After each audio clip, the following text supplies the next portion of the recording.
Fallen Star, Chapter 9. Somewhere in the desert, battlefield cleanup is underway in a forsaken base. Sand and dust cover every inch of the ground. Third time this month. A dark, long, needle-like object protrudes the ground in the crater of the base. I wonder whose weapon is that? Defeated mechanoids scatter on the ground nearby. They seem to have been corrupted. Fully armed soldiers are preparing to ship them to the disposal site. Luckily, we received a warning beforehand and evacuated this base before the conversion probe landed. Oh, okay, never mind. That's a probe? The frequency of attacks from punishing corrupted territory has been increasing recently. We can't always predict them like this one. And all other ground forces across the world are losing their bases too. All because of this conversion probe launched from areas corrupted by the punishment virus. It immediately releases a high concentrated punishment virus to control all nearby mechanoids once it lands. Probes launched from the ground are less of a threat, as they usually come from far away. We have depth, so we can still sit in and intercept them. But Watanabe looks up to the sky. But those launched from the low Earth orbit are shielded by the orbital debris. They have high velocity and are almost launched vertically above us. Mr. Watanabe, do you mean the corrupted International Space Station? Yeah. So before this, we did the Frozen Darkness, which had the corrupted, like the Punch virus had corrupted a series like warships and whatnot, and they fired missiles at us while we were coming down during the Frozen Darkness. So this is like an extension of that little like speck of lore, but now it's like the space station up there that we're talking about. What command is lurk? There's a lurk command?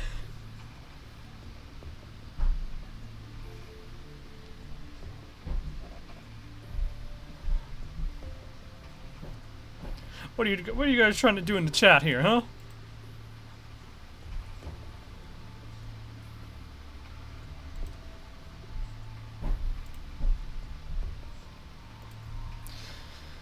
It's probably been giving Babylonia a hard time too. Yeah, from our optical observation alone, they had been firing at each other more than ever. Not just that, Babylonia also pulled back most of their elite ground forces, including that Grey Raven squad. They have all been summoned back to reinforce their space forces. Mr. Watanabe, are you implying... Right. Our intel shows that Babylonia has decided to eliminate the corrupted space station once and for all. I know it's pretty common to say you're lurking, but to do a command lurk... I don't remember that being on my command list here.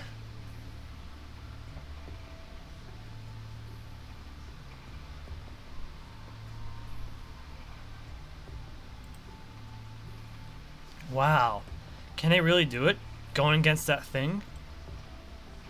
I know we were thinking. For a long time, they could only wear down the space station by attrition. Probably because there aren't many experienced Fenrir pilots left in Babylonia. Ever since the Great Retreat, most good pilots in Babylonia have come to Mr. Watanabe. From a strategic point of view, Babylonia would never start the war if they didn't have a decisive winning factor. They must be hiding some secret we don't know. Oh, is it? I didn't know it was a common command for streams.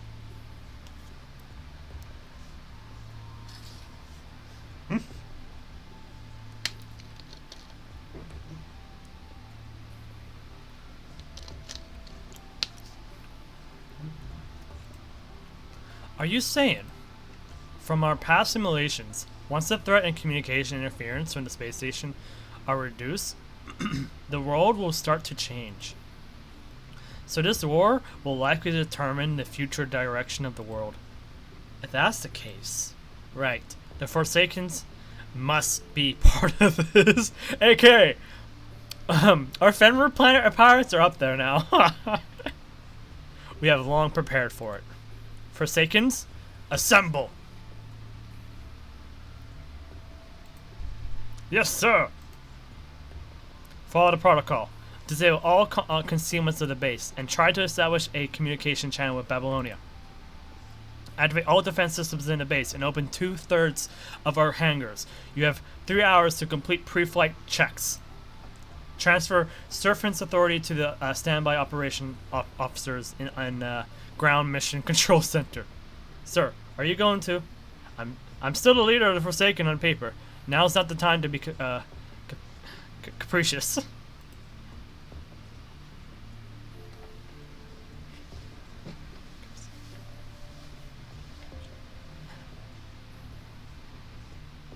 This arrangement doesn't mean we're compromising or cooperating.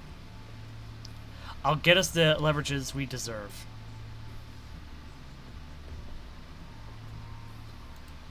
Sir, we will fight with you. We are the Forsaken. We never forget. Okay. Second contact. Time to attack the space station already, I guess. Incoming. The next wave of beyond visual range strike will hit soon. Interception rate 73%. Now hold on a minute here. You're calling it beyond visual range a strike, but how do you know it's coming?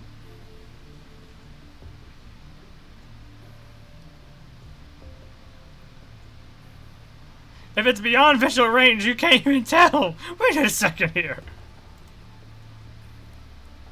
Celica, tell all departments to prepare for impact. Roger. The alarm temporarily stops after a fierce collision. The interception rate is dropping. If this type of attack comes more often, Babylonia needs to increase the orbital height again, which will make our communication to the ground even worse. Celica, continue your loss report. Okay. The door of the command room opens as a young man in senior lab uniform shows up. Oh, it's Asimov. Asimov? Asimov? Anyways. Based on our analysis of the observations results. Ah, hey! Asimov, the chief tech officer of the Babylonia Science Council, is pushed away by someone from behind. Oi! Out of my way! Out of my way, no. Out of the way, I guess? What is this? Overlord Celica. Hey, you... Oh, Karen, does something happen on your end? I should be the one asking you that. Why is something happening here? Why is it still moving? If this keeps going on, then we won't be able to use that thing.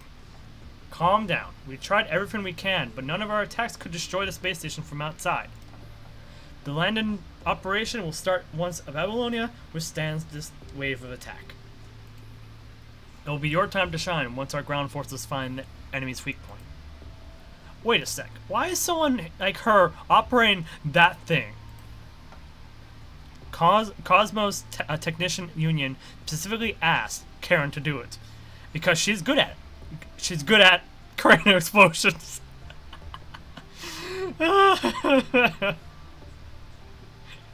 That's still true even now, and even in next week. That's still true. She's very good at that. Such nonsense. All she needs to do is press a button.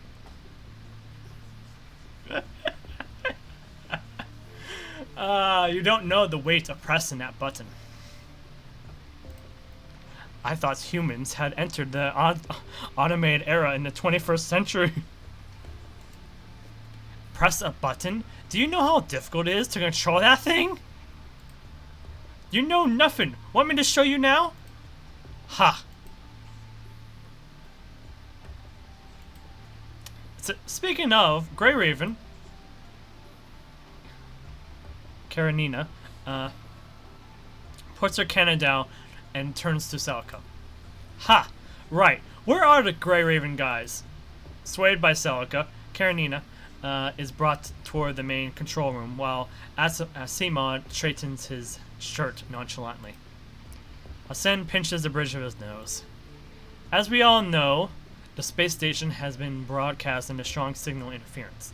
The strength of the interference varies periodically.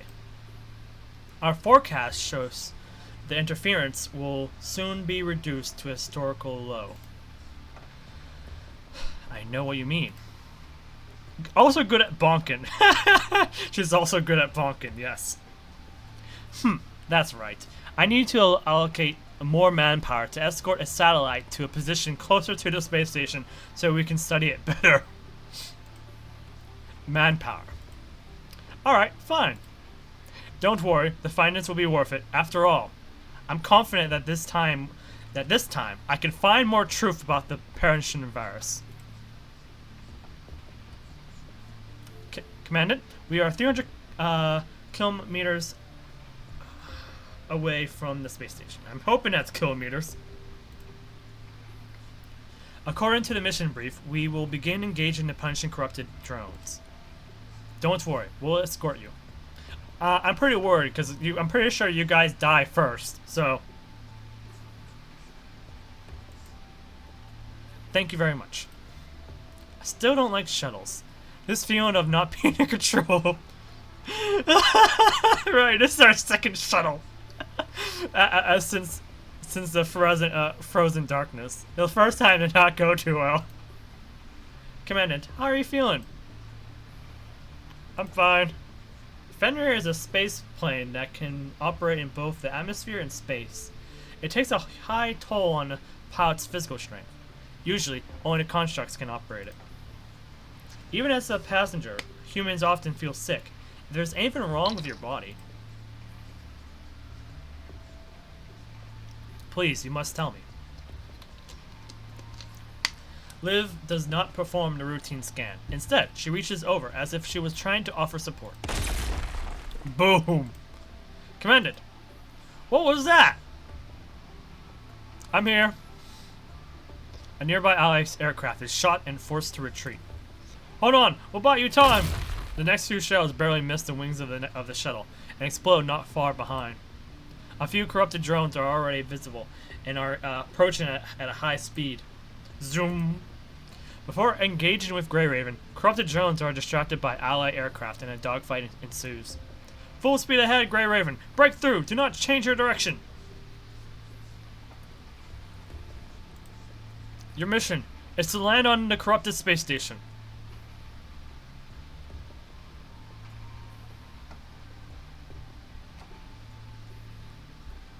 As the engine puts more power, the shuttle quickly accelerates, leaving explosions and signals far behind. There's the space station. Once the declaration is over, the corrupted space station is mere inches away from you, completely obscuring your vision. It's huge, even though it's technically much smaller than Babylonia. Any signals here? I can barely see any allies nearby. I'm not getting any signal either. Perhaps it's due to the interference. I'm sure we aren't the first squad to arrive here. Commandant, bad news. We're being locked on by multiple weapon systems. Shh, it's a space station, short-range interceptors. No wonder there's no one staying in this station. As he says it, multiple flares fly toward the lone ship you're on. Their tails crossing and traveling one another. Incoming! Boom. Ugh, we're hit. Initiating emergency landing, Commandant. Commandant, the hull is breached. We'll be exposed to a vacuum shortly. Please activate your space combat outfit immediately. Done. With your outfit activated, your helm avails your vision once more before the air pressure drops. Inside it, a slight overabundance of oxygen. You can no longer hear what Lucia is shouting at this point. An anxious Lucia gestures you to communicate with your mind beacon. Can you hear me? I can hear you. Commandant's not injured, and the readings are fine. We're approaching the surface. Prepare for a rough landing.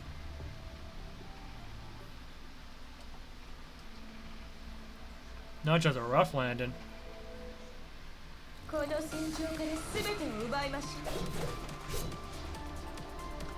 According to the map, we've managed to land at the designated location. The data analysis cabin on the space station. But nothing's left of our aircraft. If we can destroy the space station's defense system, then we should be able to retreat when the main forces arrive. These terminals give me the creeps. Is this what the report was talking about? The strange corruption phenomenon localized only in the space station? Be careful, Lee.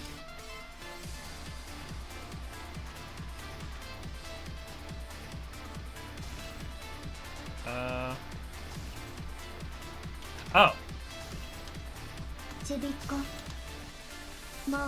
This is... Oh, it's this device.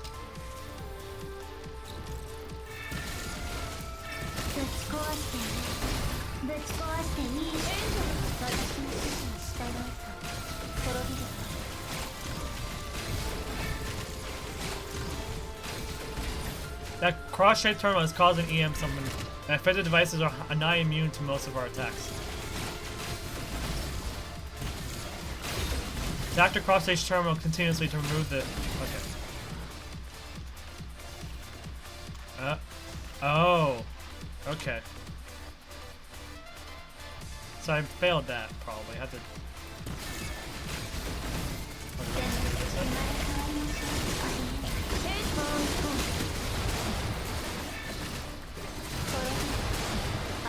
We managed to unlock a higher clearance level. Oh. Wait, that cross just now is guarding the exit now. According to my preliminary scan results, this type of enemy is not made of any known conventional machinery. It is composed entirely of the Punishing virus. What?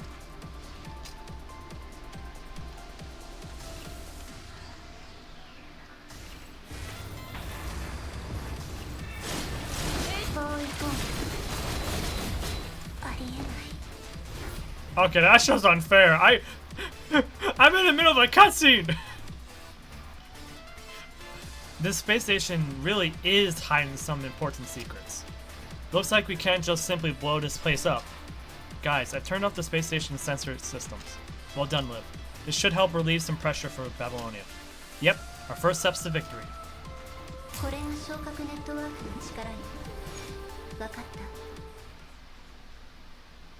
This place is freaky. A friendly reminder from Korolev. Dear children. Wait. Korolev?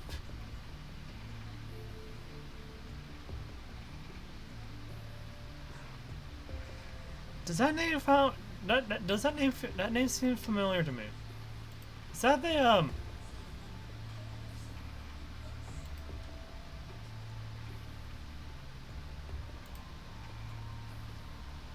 Hold on, is that the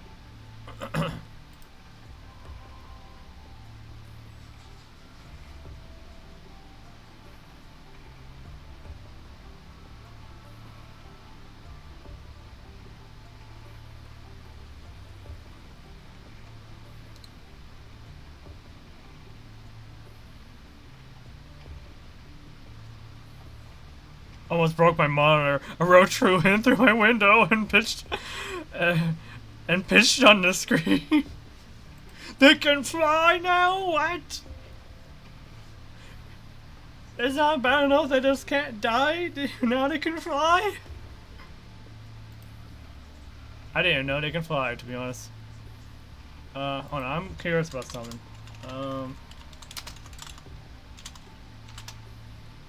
But isn't it?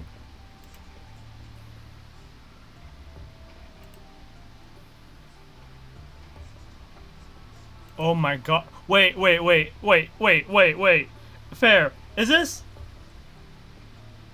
As a note, I did the Selena interlude, the Selena Tempest interlude, um, way back when, because I didn't know I didn't know, you know, the, you know, chronological order of the story. I just did story minusly. Is this the guy? Is this the machine I'm thinking of right now?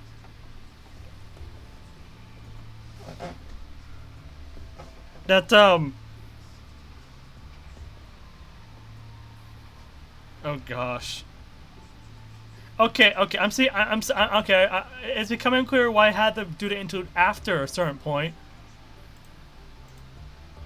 Now I know why you yelled at me.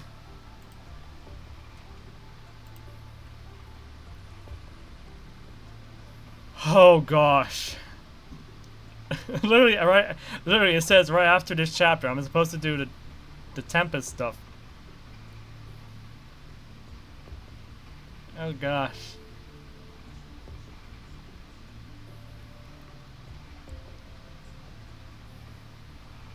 But yeah, Korolev, he's the one that oh gosh. Anyways, a friendly reminder from Korolev. Dear children, please treat public facilities with love and care. Serious offenders will be separated from their parents for 1 week in correctional facilities. You sure a child can climb up here? Don't pay attention to the broadcast, Liv. Okay. But did we break it? Yeah, the observation cabin of the space station has been destroyed. Incoming communication. Gray Raven?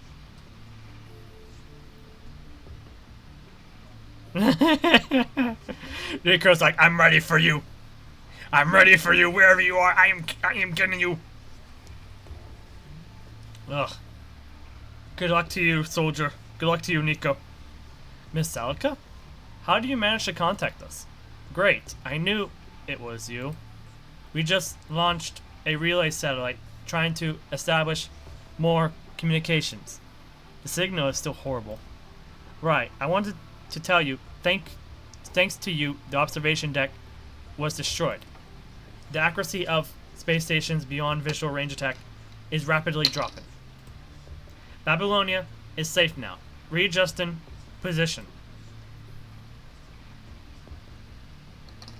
That's great.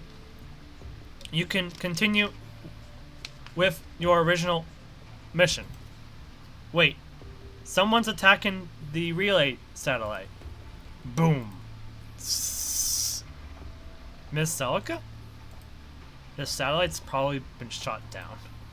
Even after we remove the long range attacks, there is still a lot of close quarter firepower. We better stick to that plan and get rid of their defense system. Only then can we establish stable communications to help the subsequent main force to land. Liv, can you find the route? These compartments have been constantly moving. I need to compare them again. A friendly reminder from Korolev. To visit the next compartment, please follow the green arrows on the corridor. Green arrows start to light up along the corridor. I'm pretty sure we shouldn't be following that. Again? Don't mind it. Understood, Commandant. Huh? What is this? Someone is probably watching us. Yeah, I wonder who.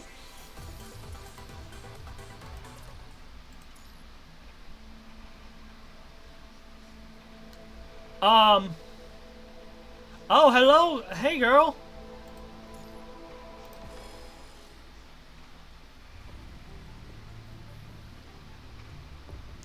You're new to me. Hello, Alan. So, President Hassan, would you like to consider my request? We're at war. WGAA is a civilian organization, and as our leader, you shouldn't even be here in the command room, let alone making requests. It has nothing to do with my business. Or should I say, nothing to do with me, don't you think? I understand it. I understand it is quite sudden, but it's worth your consideration. Mr. Allen, I can hardly accept your request without sufficient evidence. You're asking to search for a construct lost years ago in an investigation in the space station. I'm afraid we don't have enough manpower to do so. Fair, is it? Well, Fair is probably not going to answer me, but I have to ask. Is this who I'm thinking is? And I'm going to be subtle to those who might watch this on YouTube randomly. Granted, if they watch it on YouTube, they've probably already been to this and they probably paid attention, but who knows.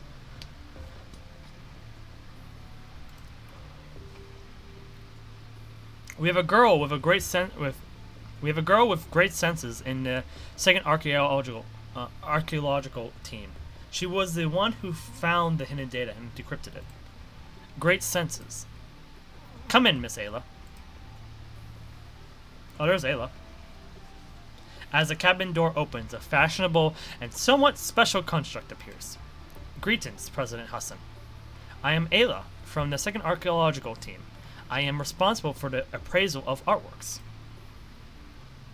And a young artist in Babylonia, too. Oh, I know you. I mean, it's impossible not to know you. I had the privilege to appreciate a few works of Miss Ayla's. They're very great indeed. I'm honored, President Hassan. I can't get his name right. We don't have much time. Talk about your plan. Of course, though I hope you can trust my senses. Okay, it wasn't who I was thinking of. Oh wait, but they're looking for a lost construct. So, okay, maybe. After a brief explanation, in short, you've been managing to decipher meaningful signals amidst the white noise interferences from the space station. And you recently discovered this signal was sent by your friend, a construct named It is her! Oh gosh, everything's starting to connect here.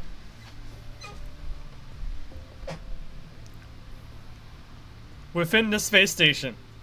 And the content of the signal is dialogues from a play called The Tempest by Shakespeare.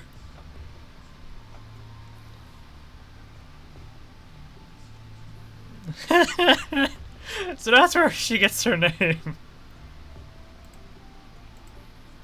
Operator, put a segment of the white noise from the space station and compare it to the parts Ayla mentioned. Roger. There are a few similarities, true, but the data we collect is way too little because of the interference. The chance of it being a coincidence is still very likely. The parts I can hear is much more than what's being recorded here. I'm very certain that this is Selena's voice, and she's still alive. Looking into Ayla's eyes, Hassan finds an unwavering resolve in her, a sense of maturity that is seemingly at odds with her appearance. Alright, I believe you. If that presumably missing construct from that mission is still alive, then it is our duty to bring her back. To protect Ayla, I think that Chairman, only I can sense Selena's voice for now. Plus the others in the archaeological team all have their ongoing works. I think it's sufficient to just send me on this mission. It's not that I don't trust her capabilities to protect herself. It's just, if you find her only to discover that, I understand. I think I'll know what to do. Fine.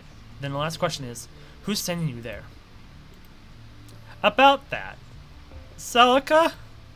Understood, Mr. Watanabe? Oh, understood. Mr. Watanabe? This way, please. Hey! So this is when he got his new frame. Your meetings are truly as boring and pointless as they seem. Babylonia has received your terms. Releasing Babylonia's information on the surface to the Forsaken, sharing some of the technologies on the upgraded Inver devices, and so on. That's right. Not one less.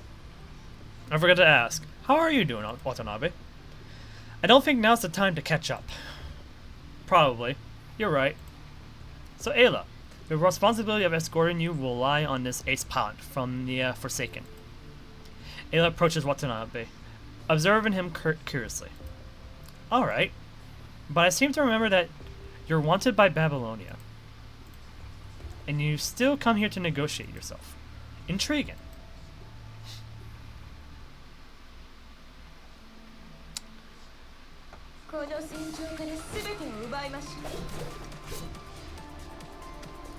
We have arrived at the second target location. According to the analysis, this should be the weapon's control backend. After being corrupted and modified by the virus. A lot of inactive heteromers in here. They all turn hostile like what happened just now. Do you see that cross-shaped enemy in the middle? We're unsure how it manages to, but it seems like this type of enemy can create enemies, and not to mention that it holds the key to solving our problems, I know.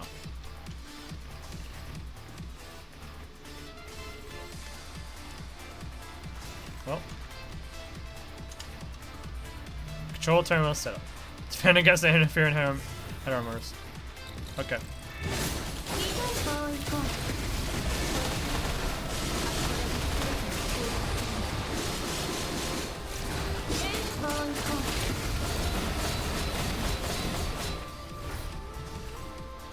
There we go. Those black pillars decompose and reconstruct every bit of the heteromatter of the punishing virus. Okay, so heteromatter is basically the substance that makes up the virus. Okay. And so when she talks, if she's saying they're fully made up of the punishing virus, she means they're completely made up of this matter, I'm assuming, right? The punishing virus in the space station could become our enemy. Okay. Our attacks can deactivate them, at least temporarily. As long as it works, right? Yep, let's deal with them like this for now. The light beams radiating from the heteromer terminal will repair the heteromer devices. But be careful, these beams contain viruses that will cause stress to our sensory system if we get hit directly. Okay.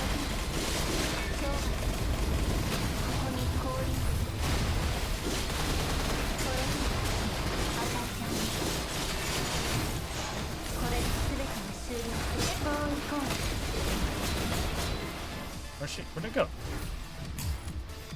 Oh, because it's...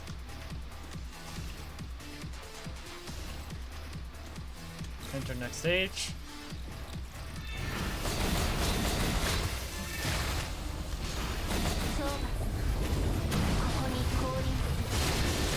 Alright, we're gonna swap as we can, because this is a story. It's not that big of a deal.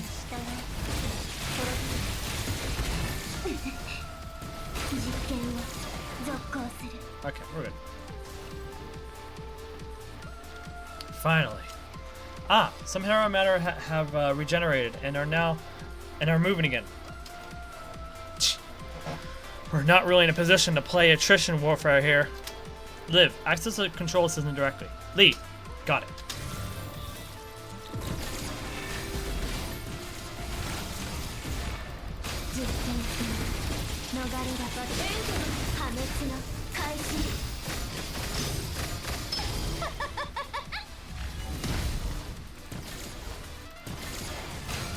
Okay, there we go. Done. All cross-range defense systems for interception purposes are offline. Well done, Liv. The subsequent forces have begun issuing border signals. We won't have to fight on our own anymore.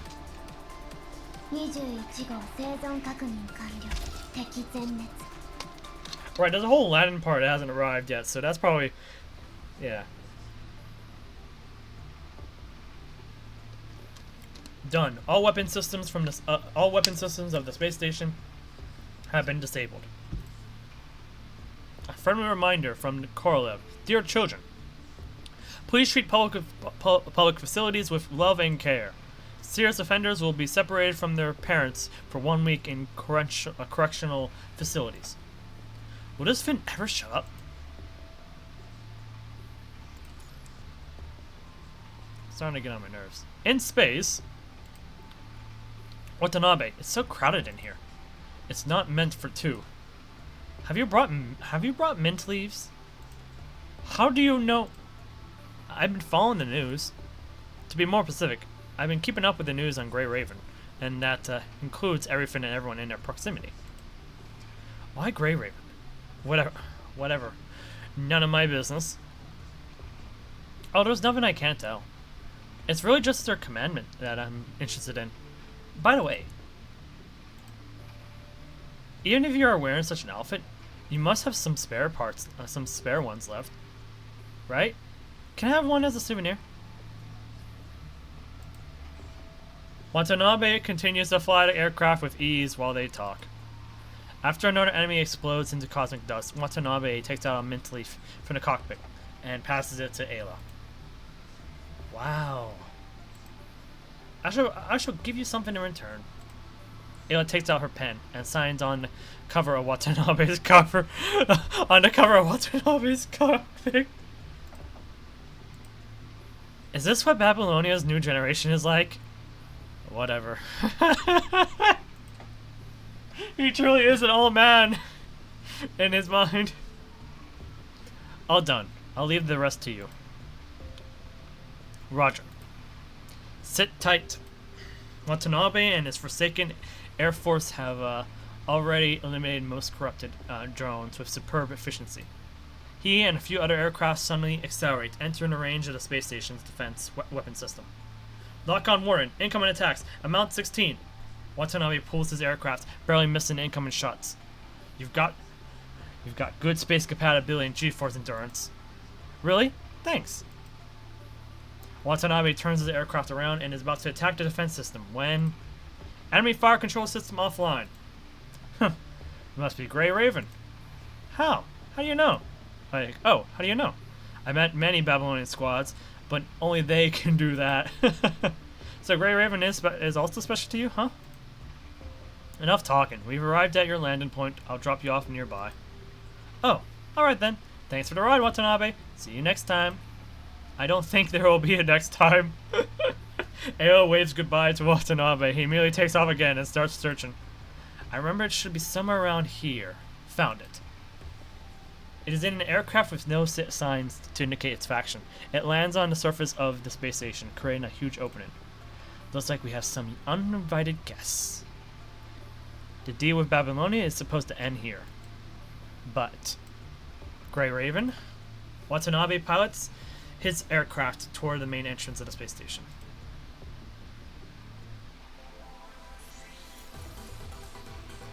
It's supposed to end here, but you know what? I'm kind of concerned about those kids, so I'm gonna go check in on them.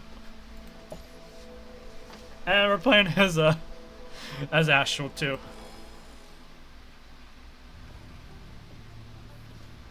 If we want to go to the control center next, we need to take the main passage. But darn, that AI shut the airtight valve. Is there no other way? Let me think. All terminals nearby are covered in that thick black matter. We don't have enough firepower to force open this airtight valve. If there was... Connected. I knew it was you. Leave immediately. Watanabe, why are you here? Watanabe? If we receive his comms, he must not be far away. Get away from that valve now.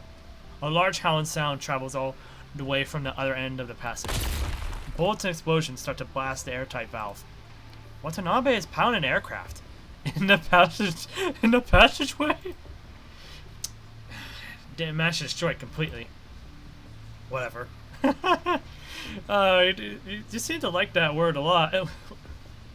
Watanabe opens his cockpit. He glances at Grey Raven and jumps off. Got him.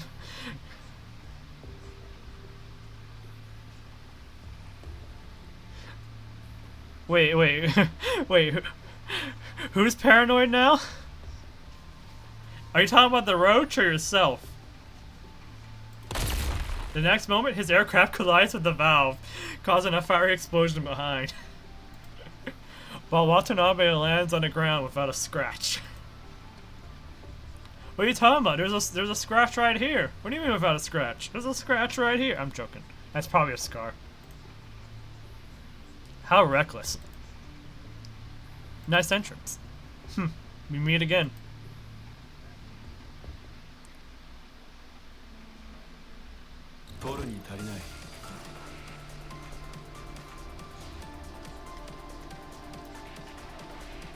But you do look like you're in the same sort of trouble. Let's skip the small talk. Consider this my little present.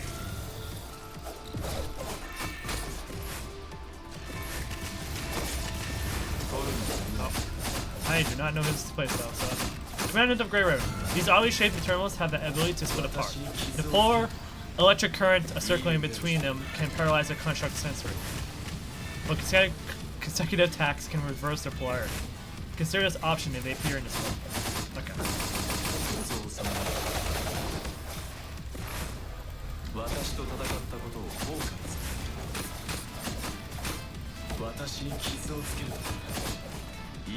The enemies just now displayed a completely different mode of attack. But Watanabe clearly figured out how to deal with them. Such strength. Feels like a different person. Well, he is in a different frame. Me, everything, even the wind feels like something crawling now, and everything in the corner of my eye feels the same. Yeah, I know that feeling. I know that feeling.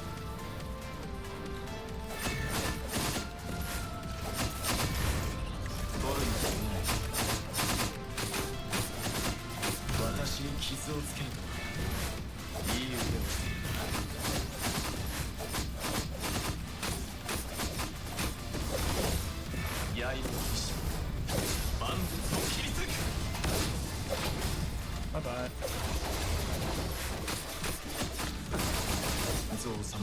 So, is everything fine? Oh, it's all it's all thanks to you, Mr. Watanabe. Ha, spunky as ever.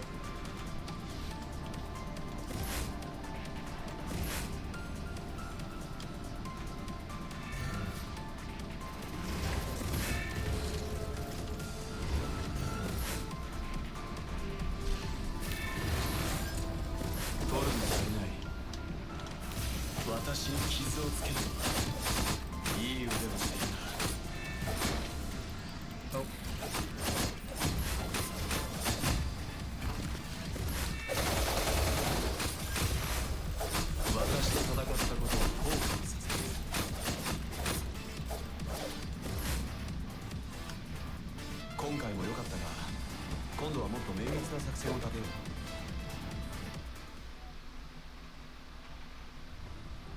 Incredible acceleration and flexibility, like it was designed specifically for space combat.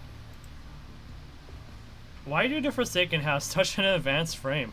Oh wait, it wasn't Babylonia that gave this to him? This was just his other frame?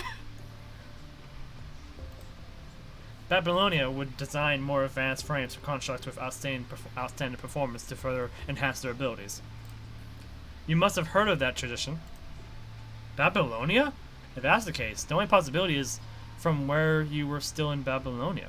Oh, from when you were still in Babylonia. Correct. Oh, okay, so that's why it's a better frame, but it's not the best of the best because it was sitting around for a while. And it was from like a long time ago. Correct. It's got great performance, but it isn't really new. Yeah, there you go. It's better, but not new. As to how I got it, I don't think I need to report to your commandant about that, do I? I guess you don't need to. Your commandant said no need to. Watanabe. Never thought we would fight side by side again. Same here. Why are you here, Watanabe? Are you worried that I may do something to trigger the conflict between the Forsakens and Babylonia again? I made a deal with them. I made a deal with those hypocrites. At least for now, we're using each other. Happy with my answer? That's not what we meant. I see. But helping you here isn't part of my agreement. I'm doing it for free. What's your purpose then? Can't it just be for? Can't it just? Wait. Oh, can't it be just sympathy? Alright, I'll cut straight to the point. An Ascendant has already landed on a space station. How do you know this?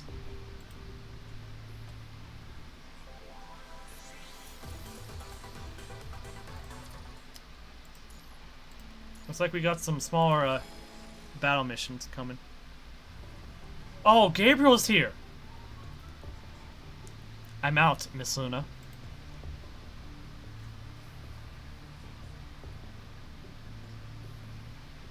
Okay, it was a good thing I actually did look at that event story then, because we learned about Gabriel there rather than here.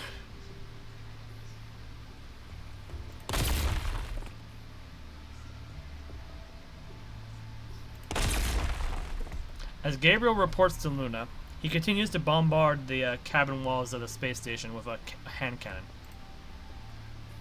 Target signal clear. I'm moving in a straight line. That's Luna? I did not realize that. What? That's Luna? Very well. Those people are also in the space station. But they are not our mission target. Avoid contact if possible. Understood. I'll try to make it quick. Once the mission is complete, send me a signal immediately. I'll pick you up in person. Understood. Boom. The entire space station starts trembling vigorously. The connecting joints between compartments slowly disintegrate layer by layer. Is this place disintegrating? Dear children, we are now demonstrating how the immune system of the human body works. Cells infected by bacteria or viruses will be destroyed and discarded. The broadcast, does it mean the space station is self-destructing? It's a self-defense mechanism. After a lot of trembling, you look out from the window. Many compartments have already been tossed into space.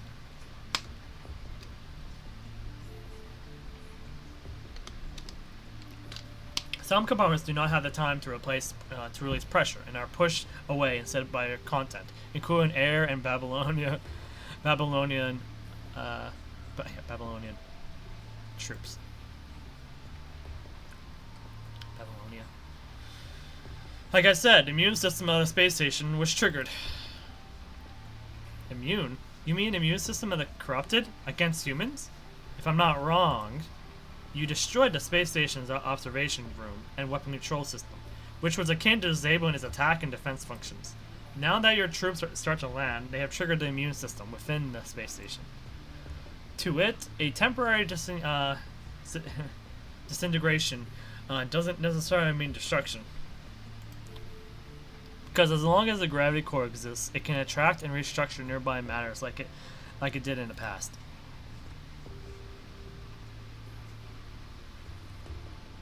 Yeah, you know what? Yeah. Yeah, you could have just used the recap system. The recap system's pretty good.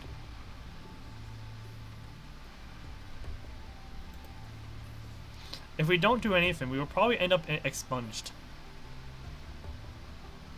We're not gonna sit here and wait. Understood, Commandant.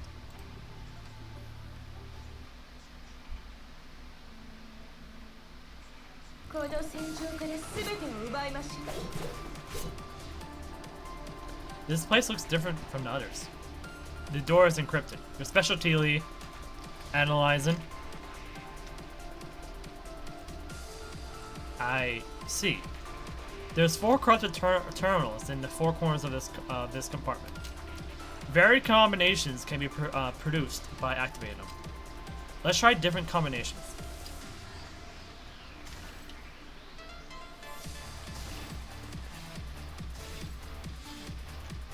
Wait.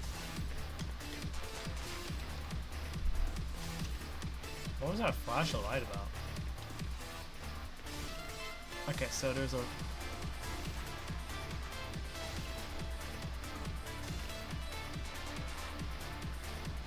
So this one's a triangle on it. Cube. Cube, cube, triangle.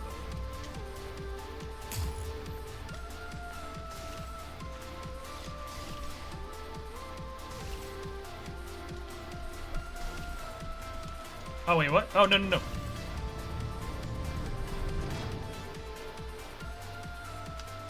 Oh. Wait,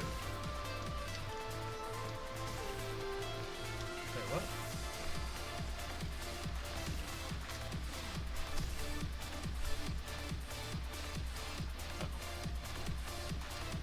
Oh wait, I haven't even done anything. Huh. I'm trying to figure out the puzzle.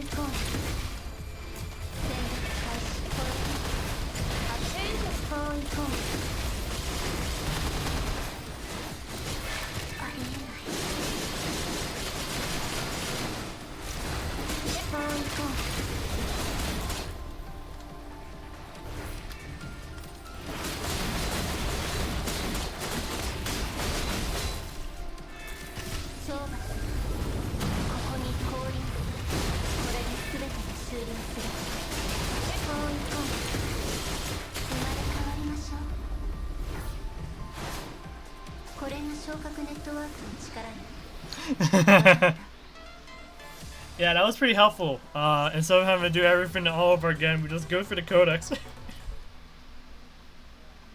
This ain't like Genshin. This ain't like Genshin where it has no replay system. We have a replay system. Hopefully, Weapon Ways has a replay system as well. I wonder what was the puzzle there.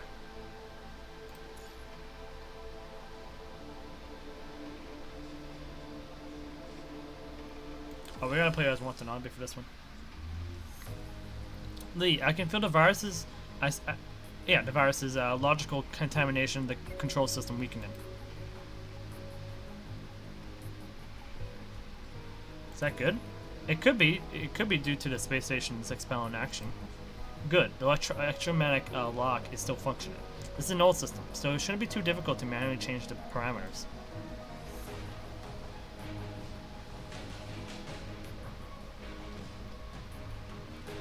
If we can infiltrate the main system, I agree. Liv, how long could you stay in hacking mode? About 3 minutes. That's not enough. It takes at least 5 from changing the parameters and initialization till the lockup is up and running. Count us in. Should be able to buy you more time. I think so too. If that's the case, Watanabe needs to give me permission to connect to his frame. Babylonia and the Forsaken are still hostile to each other. This may put Liv in an awkward situation. Don't expect us to hide your secrets.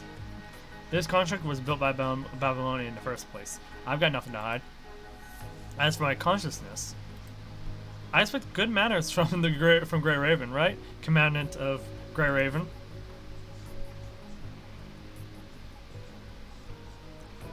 We don't have to do that. We don't. Of course.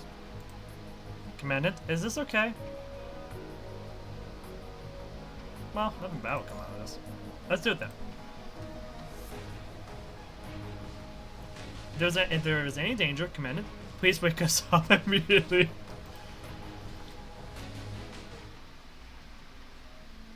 Yeah, sure. Let me just grab my bomb camera. I'll wake you up that way. Also, just to be sure, there's no ads.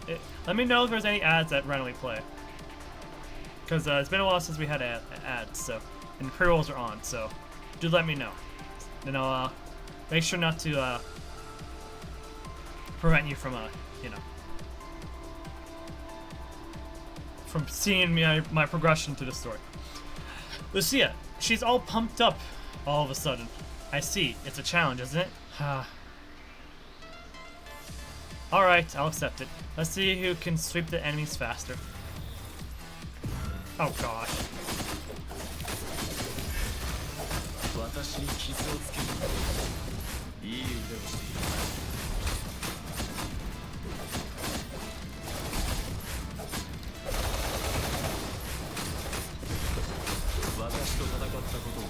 We gotta defeat all Hitamers first. Yay!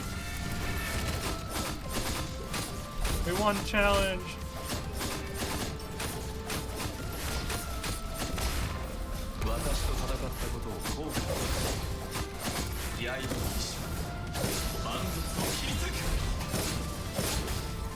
Area clear. Move it to the next area. How's that? Still got an enemy, eh? Impressive. Let's work together to protect Liv from the last wave of attacks. On it. Is this what I'm looking for? What did you say, Watanabe? Nothing. Hmm?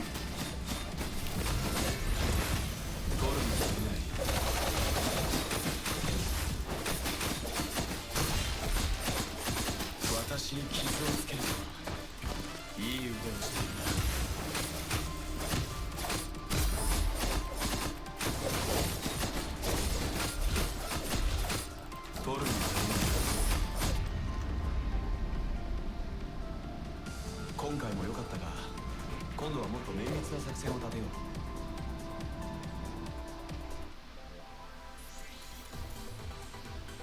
Can I have a link from... Oh, yeah. Sure. Where'd I put it? Right here.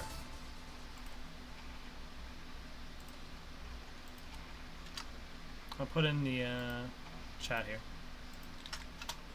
That's the Reddit post I used for the, you know, story order.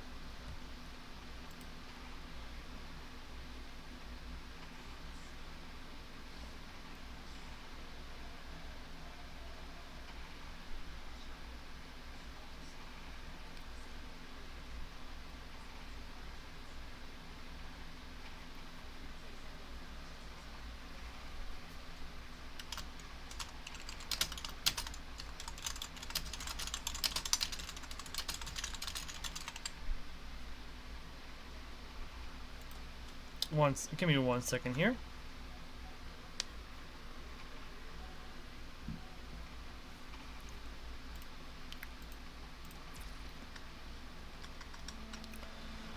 Oh gosh, it really is him. There's the thing. Well, I can indirectly get my revenge this way, I think. Right.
Sorry, I was talking to a friend real quick. Anyways, it was a good time I took a pause here. Anyways, because I have to BRB for like my routine, the walking the dog essentially. So we're gonna have a 20-minute break in a second here. So 'cause I usually leave and I like around 55 and I come back 20 minutes later after the walk.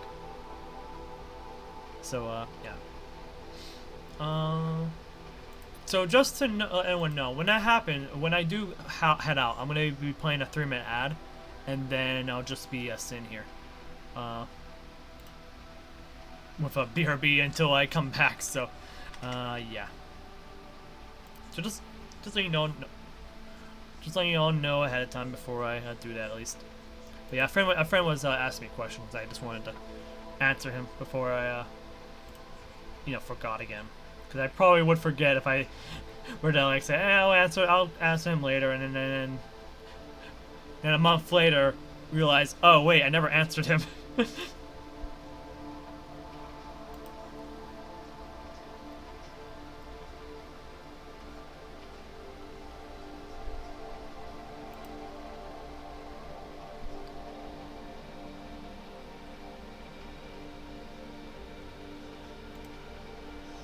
Oh, okay, yeah, I can definitely see the difference in, oh wait, no, there's not much of a difference.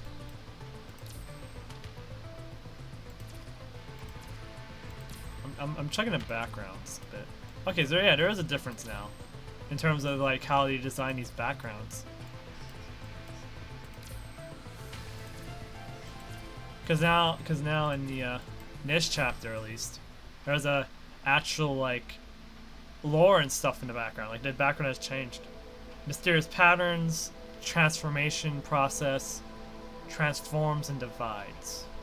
Yeah, this chapter is as focused on the space station, hero material, etc. At least that's my guess so far. And the story that leads us into understanding Selena and stuff. Well, not leading to understanding, but more like the we're concluding the concluding, fixing the events. I don't know. We're adjusting what is left of what happened up here, essentially.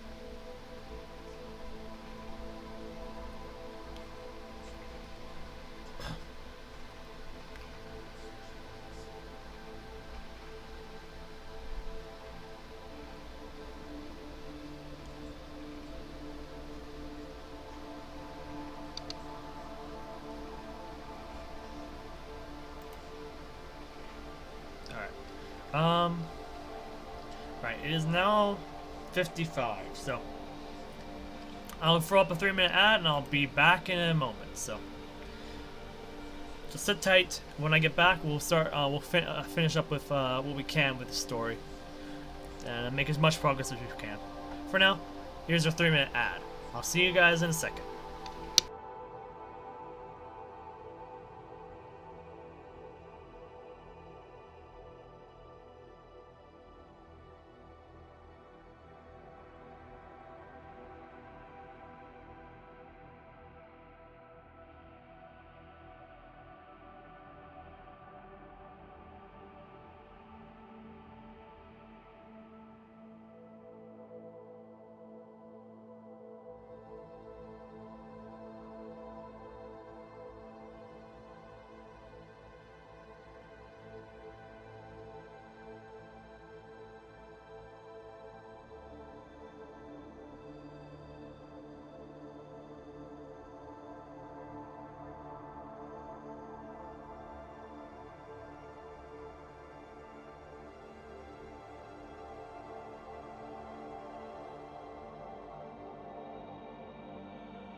I have returned.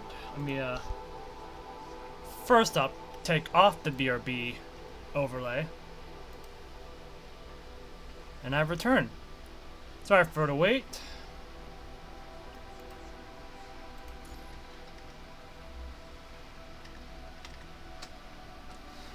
Let me bring up my mobile app too, just in case.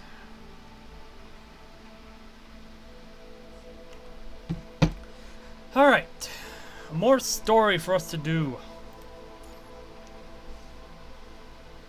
Let's get right back into it. We did it.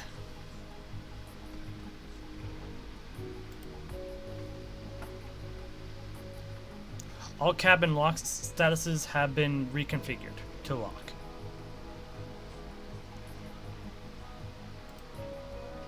But only 72% of compartments are online right now.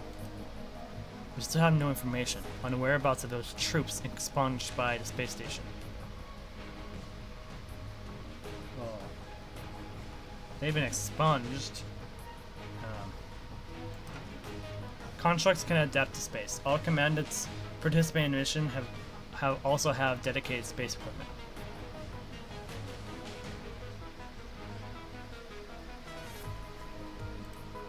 The life support system should last them until they're rescued.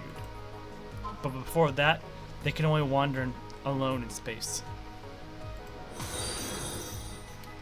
Oh, thank you for the follow, Omni King Phoenix 45. Thank you. Appreciate the follow. Hope you're enjoying the stream, or hoping you're having a good day at least.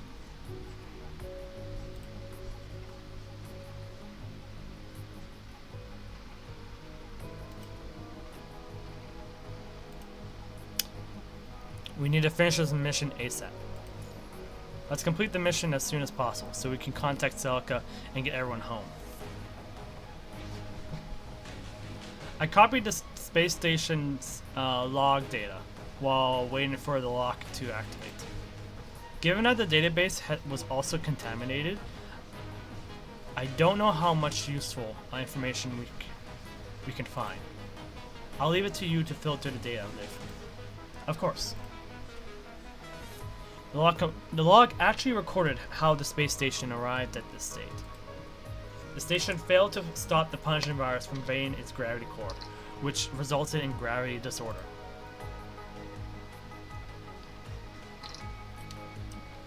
It destroyed the structure and continued to attract nearby punishing virus. High-density matter was created in the gravity core. It was formed by a large amount of punishing virus. According to the log, this process is called heteromerization. Heteromerization. And this high density body is hence named punishing heteromer. The scary thing is, these heteromers can gather and disperse at will while maintaining high coordination with one another. It was also recorded that a cross-shaped enemy would control nearby heteromer particles to form various corrupted that were seen on Earth, which means we have been finding the punishing virus itself. Lucia clenches her blade. This information is incredibly important to humanity. Soon, we'll have to face more than just information. All ally signals are moving toward the gravity device in the core. We must not fall behind. Heterocore. Heterocore is created when the something. Oh, there is the there is the bastard. You did not comply with the regulations. Now, children, please kindly follow Korolev to the confinement cabin. Accept your punishment.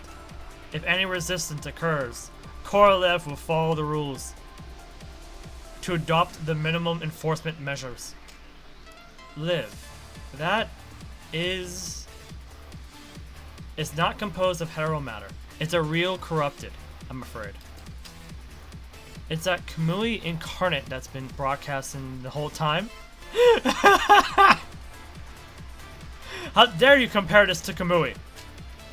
But in such a high viral density environment, can a machine truly maintain its original mind? It feels like it's being held in captivity alone in here. What could be the reason for that? We might never find the answers. All I know now is that we only have one option. Confinement. Yes, the only option is confinement. Okay.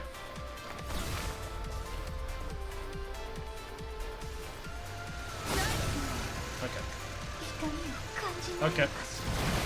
Oh, actually, we have to retreat. That's a waste of serum. Otherwise. Actually, I don't know if it wastes our serum or not. Oh, we skip. J.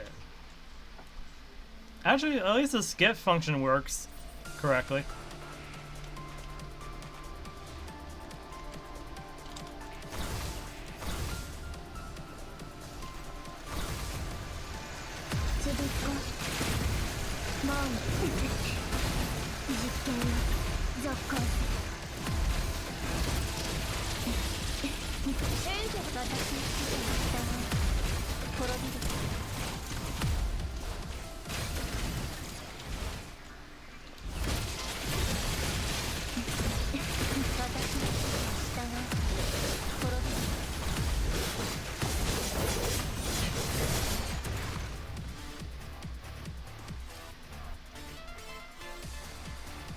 Yeah, we have watched the 3.5 anniversary.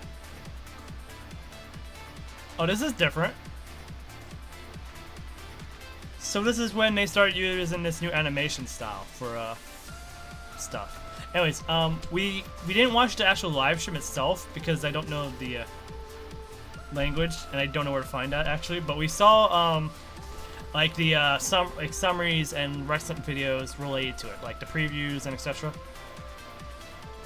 And we saw the tweets that Rexlet made on like upcoming skins, the new Watanabe that's coming out, etc. So we reacted to that stuff at least.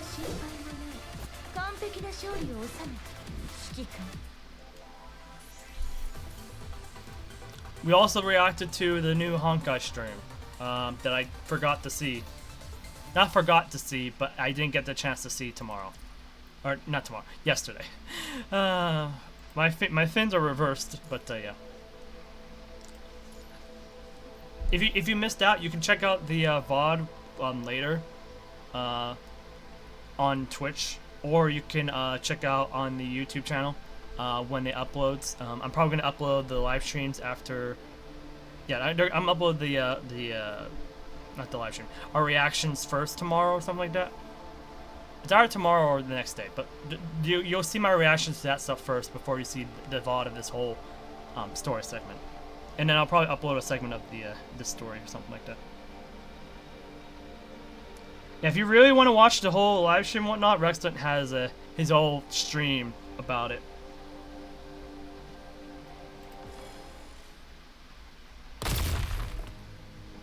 I just don't want to, like, you know, create misinformation or anything when watching it when I don't know what exactly is going on. I can only predict based on what I see.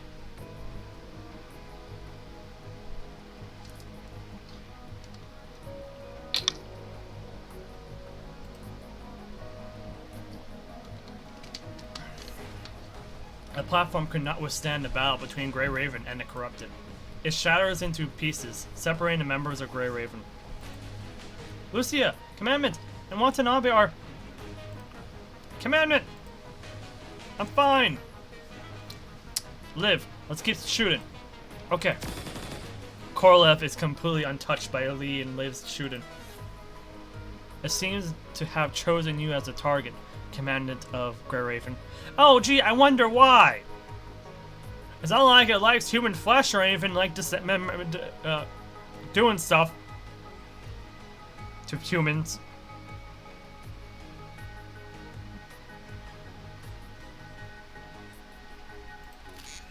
Although significantly damaged, Korolev's weapon modules are still preparing for the next round of attack.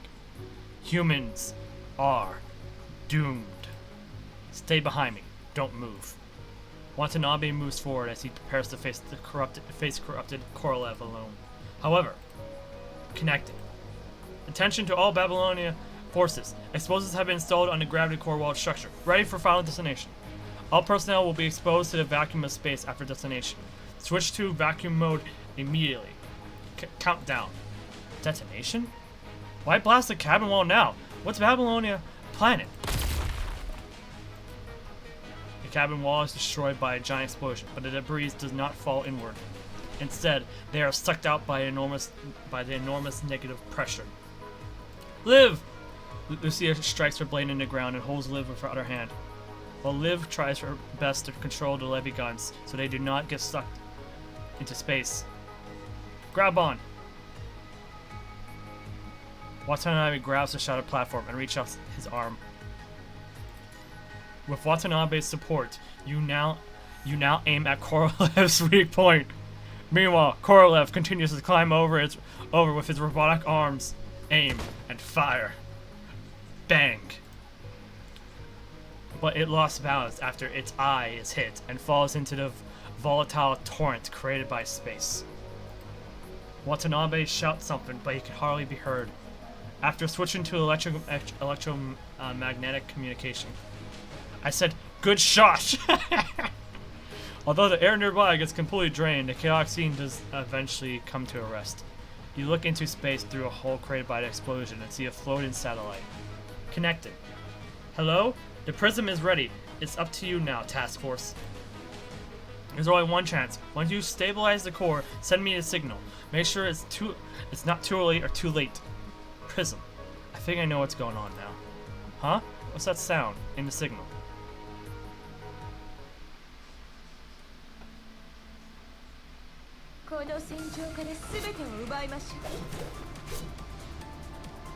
Gravity is starting to act up around here. The core of the space station, the gravity room. We finally made it. It's the gravity experiment here it's the gravity experiment here that gave birth to heteromatter. Who would have thought? Who would have thought? Humans aren't just suffering from the Punisher virus. They even gave it new life. Watanabe, thank you for fighting with us all this way. Don't worry. I won't leave until the threat of this space station is resolved. I know those enemies were just warm up for you. Now, let's show them what we can do. Those crosses again. It's like their presence is conveying a certain message. What? Oh. I was like, what's going on?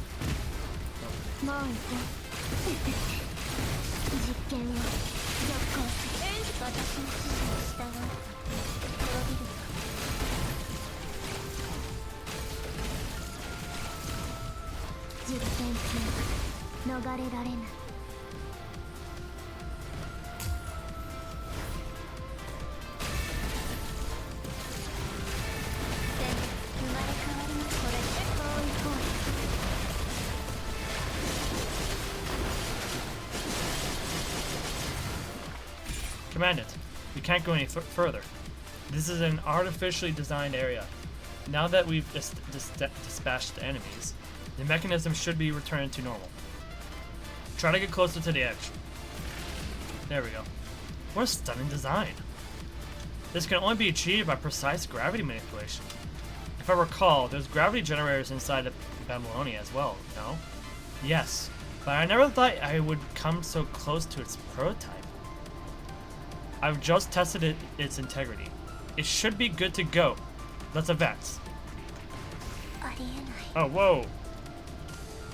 How am I getting hit by? Oh, wait, what in the world's going on?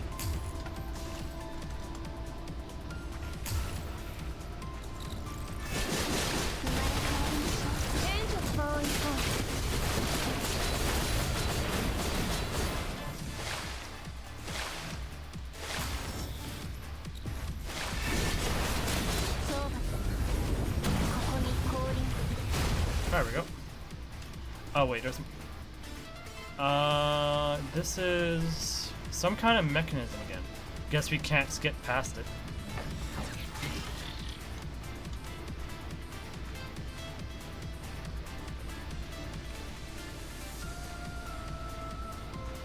Yeah, it's leveling out, right? Only only the next stage has leveled out. Ah, it's a device used to lock those rings.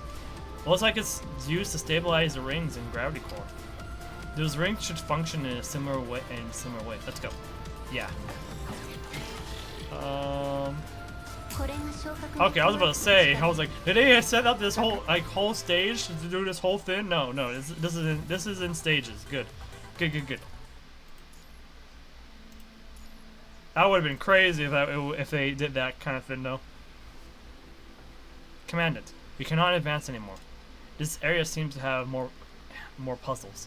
If we force our way through, the large number of heteromer shards could form enemies like what we saw. These puzzles must have an unlocking command. I know! It's the information from the log data. However, these parts have been contaminated by the punishment virus and cannot be read. Could this be a coincidence? Of course not. Punishment virus under heteromerization has displayed clear traits of consciousness. Looks like we have to force our way through. Connected. Excuse me, is that Grey Raven down there? And you are? You must be the legendary commandant, aren't you? Who are you?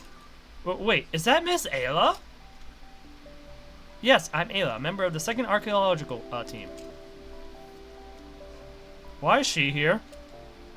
Liv? Lee? Do you know her? She's a very popular young artist in Babylonia. Murray likes to go to her exhibitions.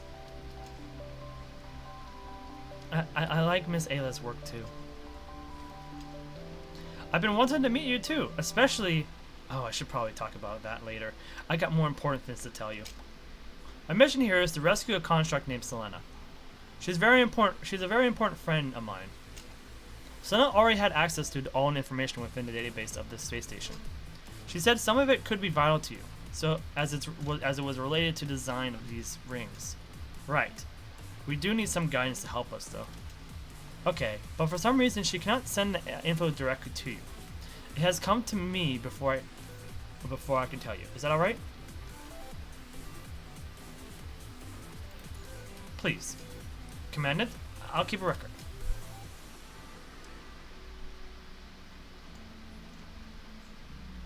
Okay, so I gotta pay attention. I'm not sure what would happen if you mess up, but please follow my instructions. Okay.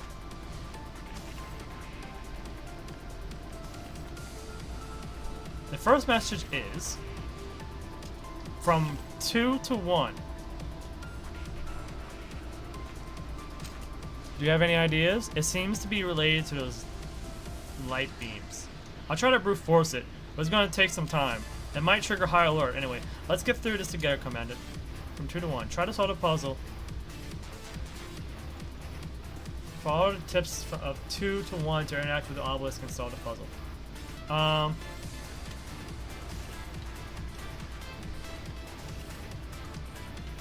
So somebody...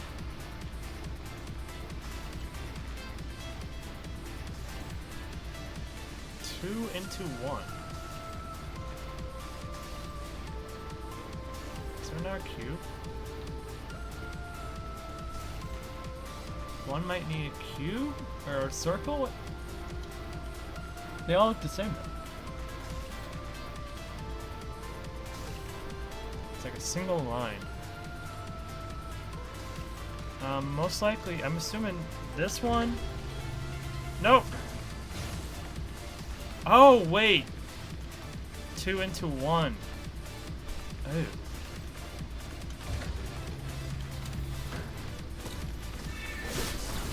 I didn't realize.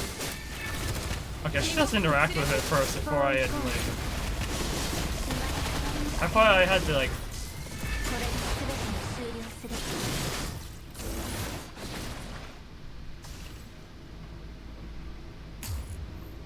Okay, Nico, thank you for coming by. Have a good sleep. Miss Ayla, please provide the next instruction.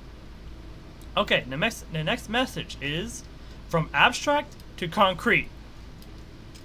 Abstract and concrete. We've encountered enemies like that before. Which means starting from the abstract, Starting from the abstract to oh.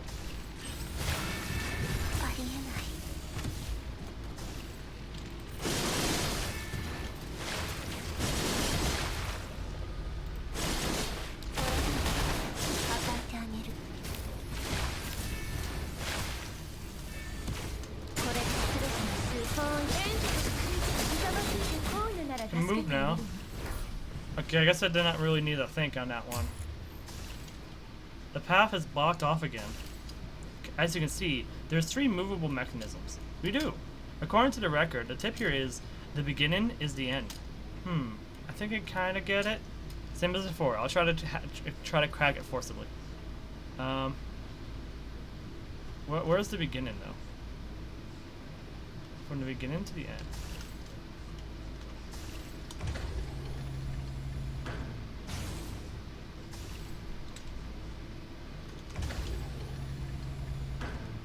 Oh!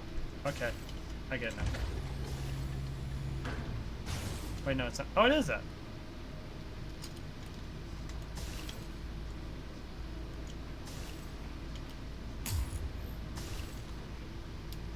Ah, here we go again.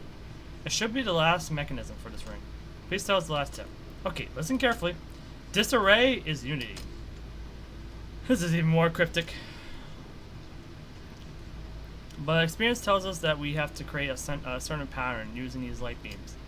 Although I'm not quite certain about it. I think we might want to create as many divisions and cutoffs as we can with the beams. Backend hacking is also in progress. Oh wait, maybe.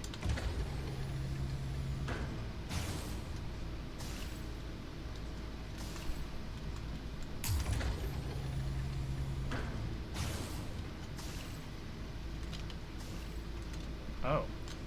Someone else has made it.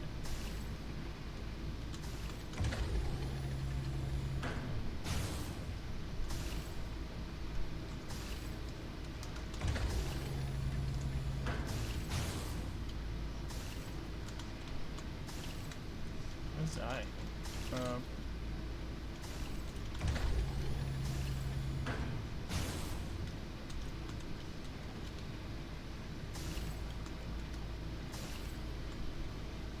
A new shape formed.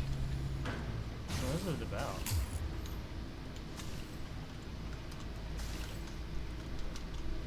Oh. Wait. Huh. What was I'm not quite sure what I was trying to make me do there.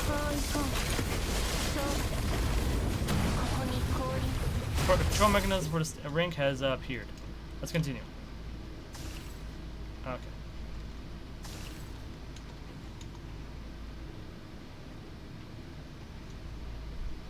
Hi, boss. Hi, boss. How are you doing tonight? As you can see, we're doing more story. We're dealing with the Chapter 9 story of the space station right now. Yeah, we better hurry. Other troops should be on their way home. No matter what enemy awaits. This time, we have countless teammates on our side.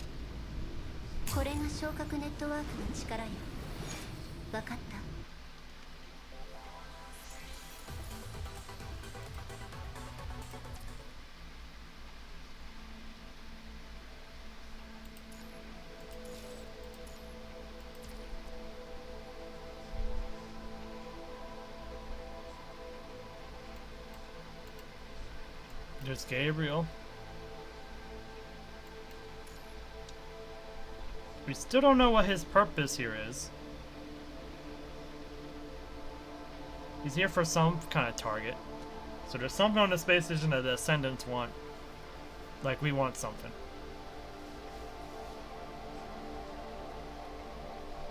Ah, you're doing CN story, I see. Ooh, you're also doing some sketching? I hope your sketching's going well.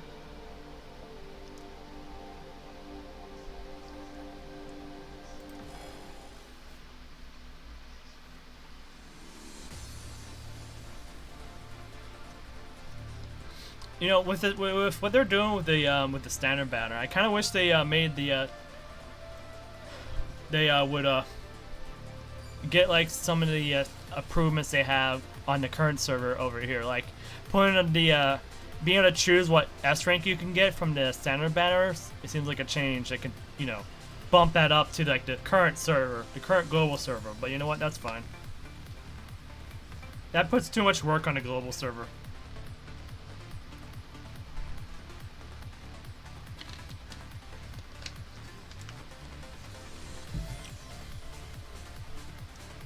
Miss Ayla? Miss Ayla, are you there? She appears to be online in the channel. There's some weird noise. Could it be... Selena! Communication has been cut. She was probably attacked. Locator. Liv, can you give us her coordinates? Miss Ayla's signal came from a disconnected compartment. She was fighting against a corrupted signal. No, it's an Ascendant. They're after Selena. Right, Ascendant. No wonder we didn't see them. They must be after someone else. It's coming. Boom. Incoming! As the airtight valve of a compartment is blast open, a black giant silhouette jumps out of the opening, falling rapidly toward the ring where Grey Raven is located. Yes, Commandant. Boom. A dark shadow lands, creating a huge impact. It is a mechanoid in a heavy coat, wearing a bowler hat. Zoom. What? No way. Liv and Lee's probing shots were all deflected by the heavy coat made with special material. However, the target takes no action. Instead, it just stands there, calmly staring at Lucia. Lucia. Oh, is there a lot of quality of life stuff too? Yeah. Yeah, there's also a lot of stuff that they were missing, and I wish they bumped it up, but. I understand. It would probably make too much work for them trying to transfer stuff to the global server. They did that. Yes. Just when Watanabe and Lucia are about to attack. Selena! Ayla descends from above, her giant scythe slashing down. Clang! Gabriel lifts his arm and blocks the heavy strike with ease. After his coating is lifted up, it turns out that his other hand was holding the incomplete carcass of a construct.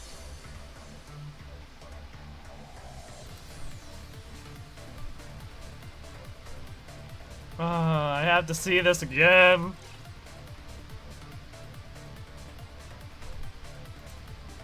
Give Selena back.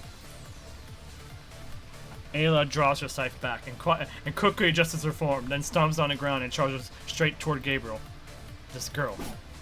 Gabriel moves his giant body, barely evading Ayla's attack. However, he does not seem to be willing to engage. He looks at Lucia one last time and jumps onto a floating platform nearby. Stop! Without any hesitation, Ayla pulls her scythe back and she's about to take off. Miss Ayla, don't let us disrupt your plan. Your mission is of a higher priority. But I'll never let him get away. Miss Ayla, Good luck. Thank you.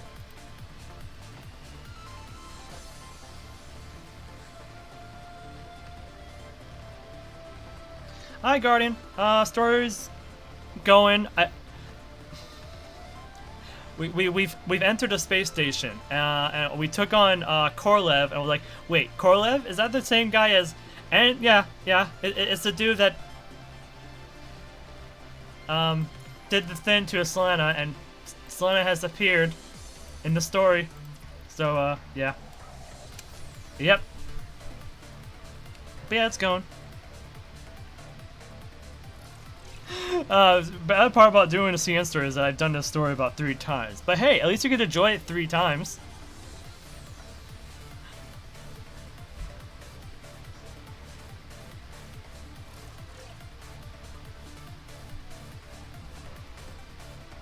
Also, I don't know how well that BRS collab would be if it happened simultaneously. Because then everyone would be having like issues with, you know, preparing for it.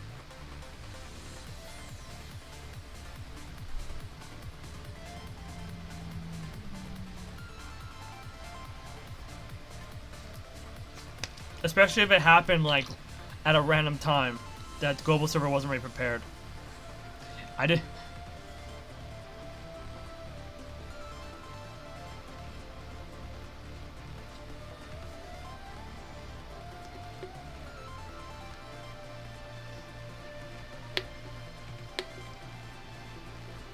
I did something funny today. I missed some of the tourney I put up the prize money for. But I made it in time to watch the finals.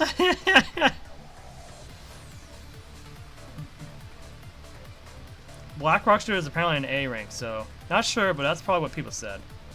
But there's more than one Black Rock Shooter character, so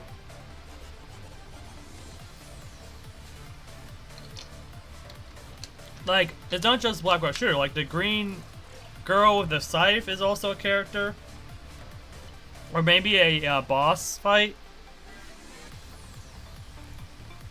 I mean, granted, there's going to be a lot of information out there, probably, and we won't really know until it actually happens. And it's not happening in the next patch, supposedly. It really depends on how... we won't really know until it happens, so... Gosh, wait, what if Lamia became the way... What if Lamia's patch became the way it is because the Black Rock Shooter one is actually not actually that expensive, or expensive at all? But then again, I don't know.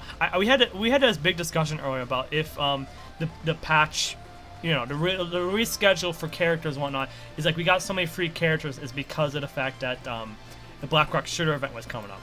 But then Oymerk came by earlier and was saying like, oh no, that's not why. That's just how they planned it out. It wasn't for the Black Rock Shooter, because I was trying to wrap my brain around like the fact that they posted Lamia, who also has a gacha banner for skin coming out too, in addition to her, and this is supposedly right before the Black Rock Shooter event, which they prepared a lot of free characters for people to get, so they could be prepared for it. But now they put this gacha banner in front of it.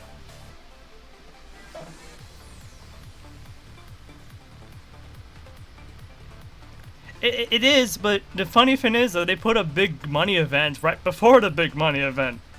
So, I'm just wondering... I don't know. They did, you know, right? You know what? They did make 2 free characters in a row. Well, not multiple times, but, like, they did make a lot of free characters, but for, like, the one time, between Noctis and Elissa, they made them both free in succession, which is new. There was usually a paid character in between the free characters.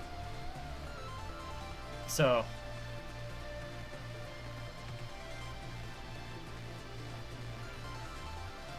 No.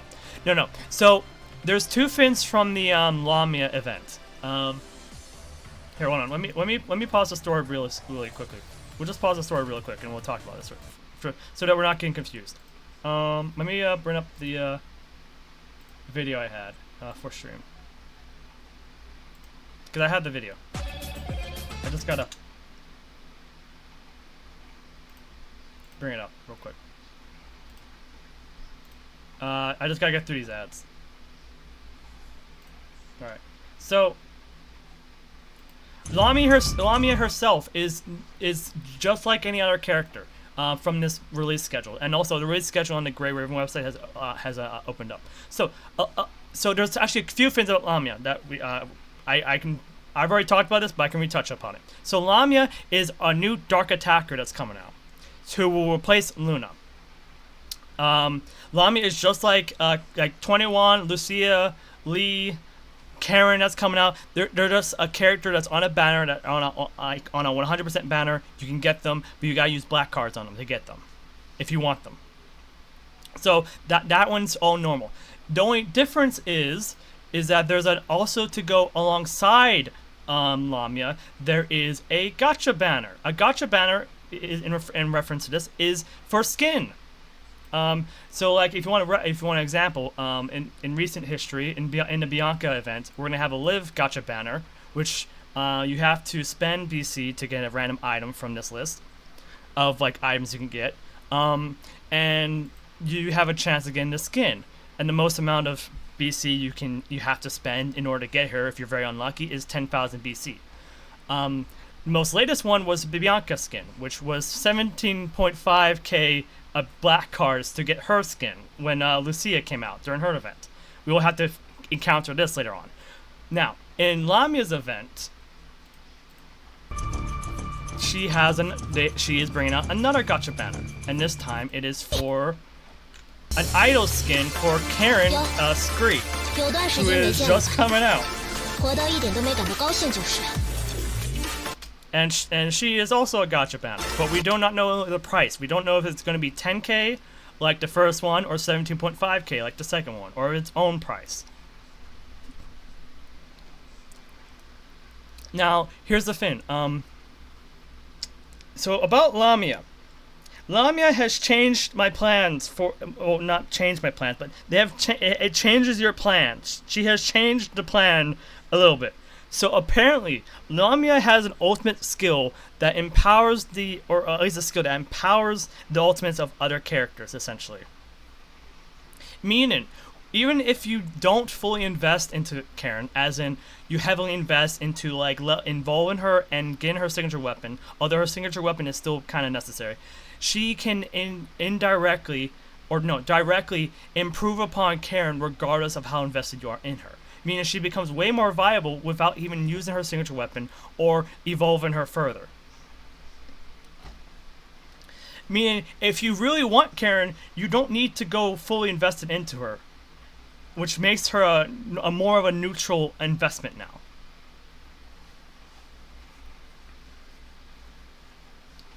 And it's probably very smart marketing to have this info released, especially with Karen about to release in Global. Also with Capriccio, big synergy, right, fair. So, I'm thinking of actually pulling a copy of Karen. I don't know about her signature weapon, but I hear that I can wait on the signature weapon. I don't need to get the signature weapon right now. I could just get Karen and not ignore the signature weapon and just move along and then just build up Karen in the background.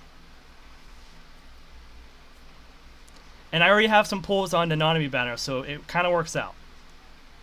So, but yeah, that I just wanted to bring that up just so it's a little bit clear and just so it's heard that, okay, you don't have to heavily invest in Karen that you needed to before. It's just that if you want to use her right away, or like optimally right away, you would have to heavily invest in her. But if you're more of a prolonged player and you're in for the long haul, you don't have to. Yes, we have the known patch and this patch is giving us a lot of free rewards too. So I have a lot of time before Bianca shows up to, give back the resources I have to just get a copy of Karen. I don't need multiple copies. I just need a copy, and then I can get her signature weapon later when I feel like I need to. Anyways, we're getting back into the story. I need to turn off the volume again. Oh, I did turn off the volume.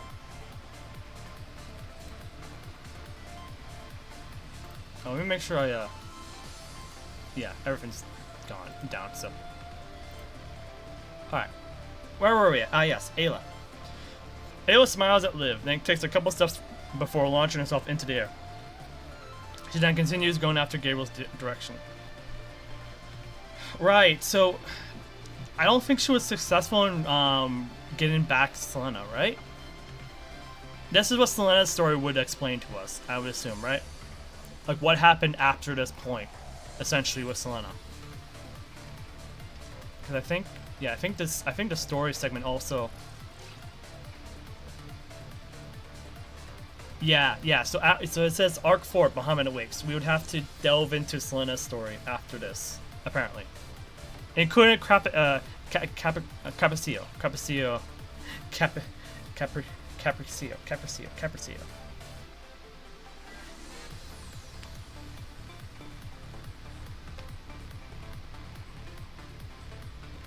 Yeah, most people should begin SS from the Battle Pass, yeah.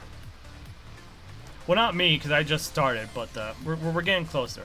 Also, speaking of SS, we've gotten an SS number 21 now, so that's nice. that's nice. It's probably a bit late, but oh well. But I'm not planning on using Karen right away, so it works out for me. She then continues going after Gabriel's direction. Hero Core. This feels a lot louder all of a sudden. Hold on, let me make sure the volume's good. Oh, because I put that up. Okay, there we go. We should be fine.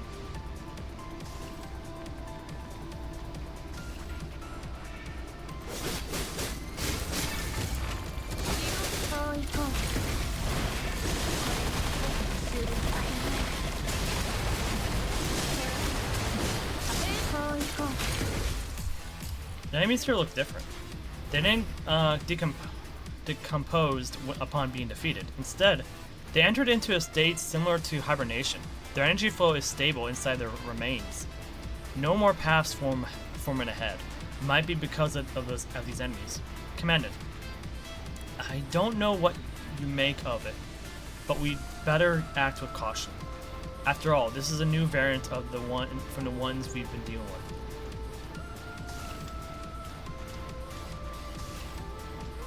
Wait, are they gathering around us? They aren't displaying aggression somehow. Nonsense. Unless... What's in your mind, Watanabe? I'll speak for him. Unless the virus chooses to. The virus chooses to? You mean the punishing virus is able to make a choice? That's a sign of intelligence, but... Well... A virus would assume a living organism, and they're still living organisms in a way, so... They're just not as complex in terms of an organism.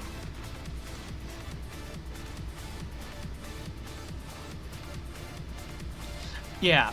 So, like, especially with Lamia being a thing now, you should be fine to pull for her if you want to. She's now, if you want to pull her, you can pull for her. You don't have to heavily invest in her. The only problem is that you're going to be waiting a year till she's really going to be really strong as a option. But still, like, she would still be something you can go for. If you really want to use her and you really like her gameplay, you can go for her. But it really depends on your account and if you're capable of, not only getting her, but able to save afterwards for other characters coming up. Because we still have Bianca and etc. coming out.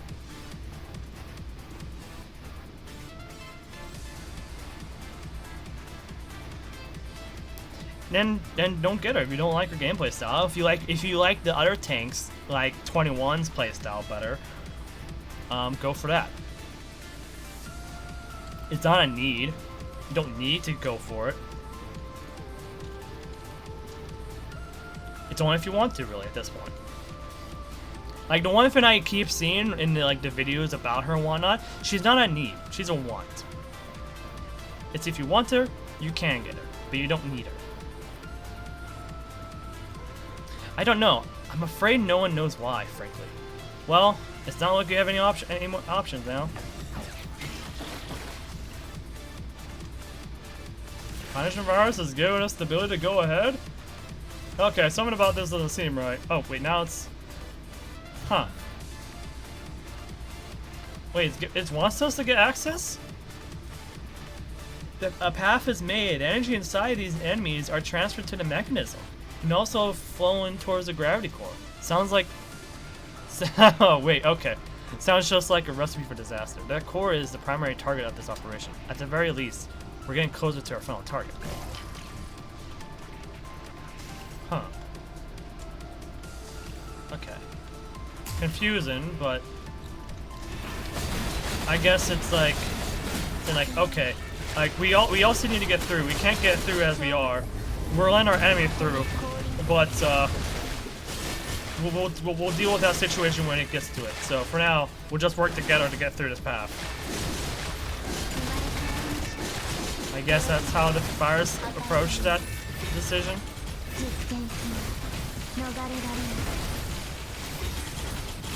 Which makes sense. If it can't do anything, it has to find, help from others. Like any other organism.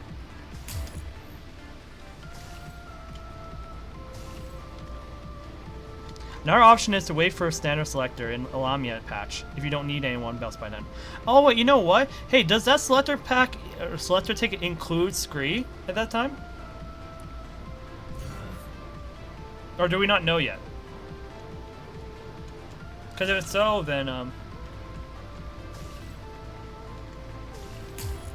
That might be an option, yeah.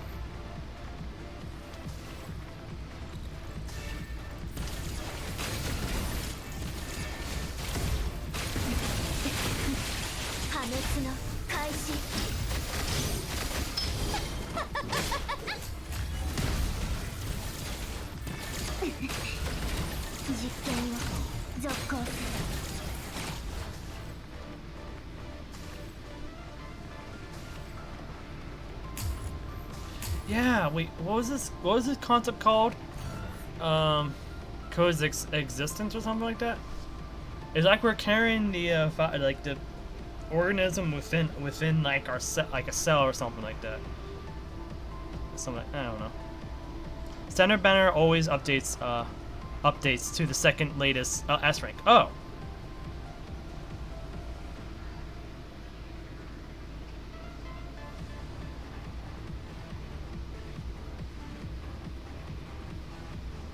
Wait, are we talking about the selector ticket or the standard banner polls? Because I thought we were talking about the selector ticket. Unless the standard banner change is replacing the selector ticket. Is that what's happening?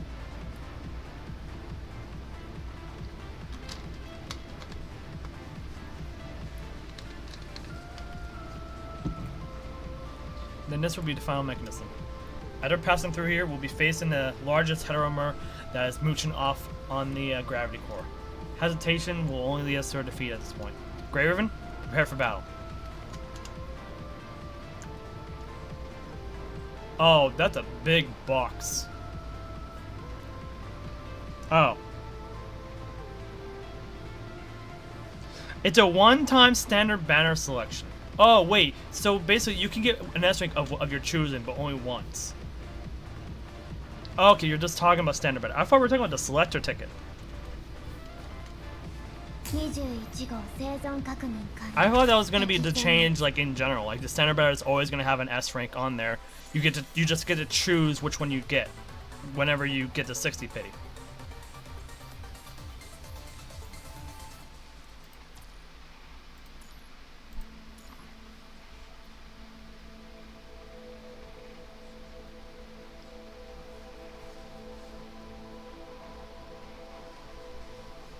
Huh. Let me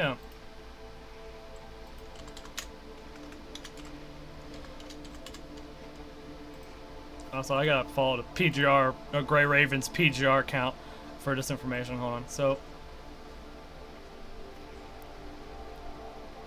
where's the information about that selector, that standard banner change? I thought it was like a permanent update that they're gonna be doing S rank or something.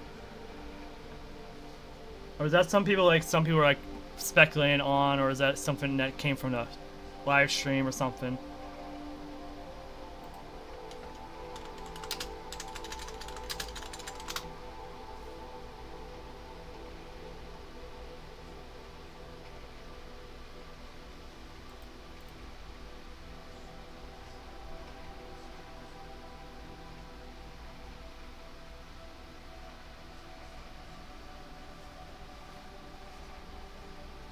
Huh.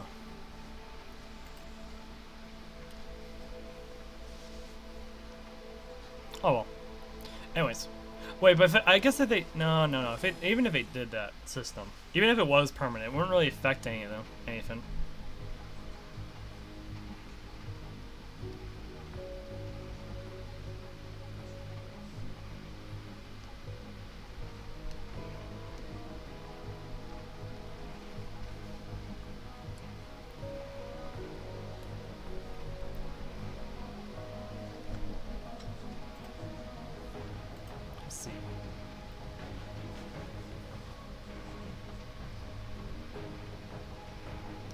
Let's see.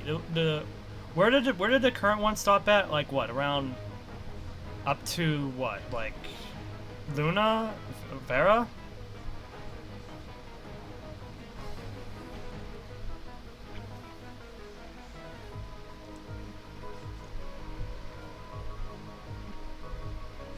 Luna. Okay. So and the next one it will be up to like what? Vera? The next one being the Bianca one.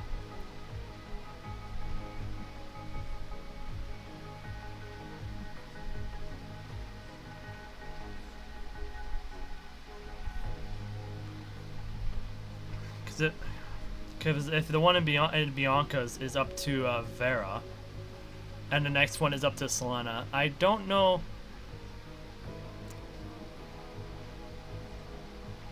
Oh, is Luna again? Okay, then maybe it might be just be a repeat of what happened with the Lucia one. It might just be up to Selena again, if there is a selector.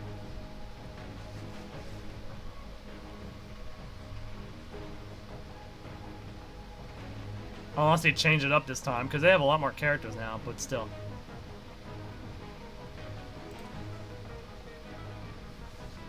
All platforms have been stabilized. Energy pulse detection in the central core. Crimson lightning strikes the platform surface, creating many enemies formed by punishing head armors. We will take care of these enemies. You guys focus on that core.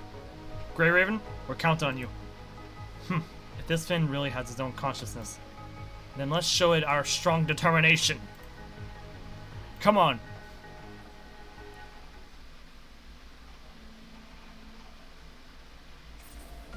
Yep, this is the Finn that was in the interlude.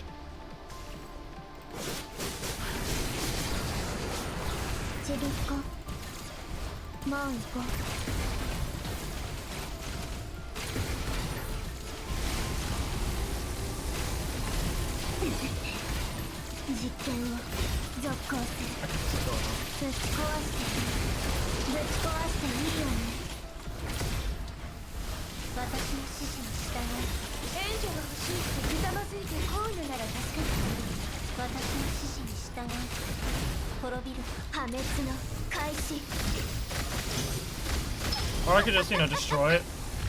With number 21, that works too. 21号生存確認完了。敵全滅。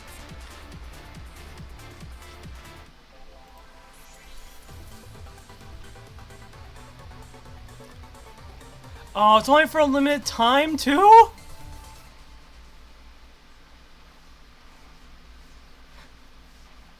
Oh, I guess you do have to save your start saving your standard banner tickets now, huh? There's no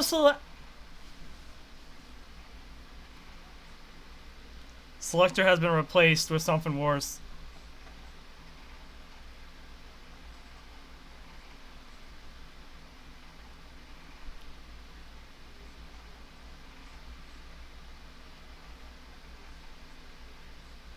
How long is it lasting for, though?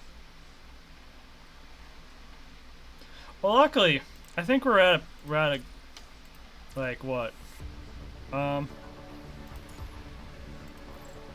We're at 25 pity, so hey, at least we're at a good point for it. I don't know how much we're gonna have by the time we get though.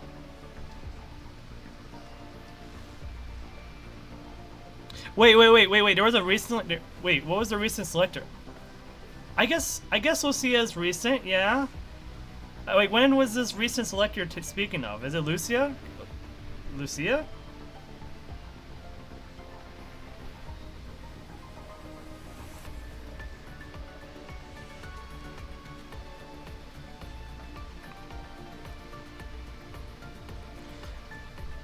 One of Motoyaba's community posts showed the features of the new stream, and apparently under systems is the change to standard banner, while systems is described as permanent.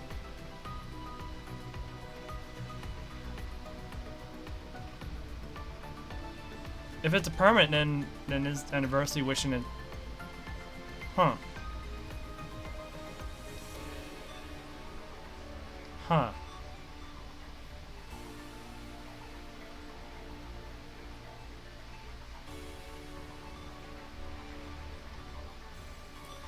Very interesting. Guess we'll need further confirmation if it's a permanent feature. Will it be limited time for this patch, but pop up periodically? One time per account. Each character has one time 1%, or once per patch. Huh.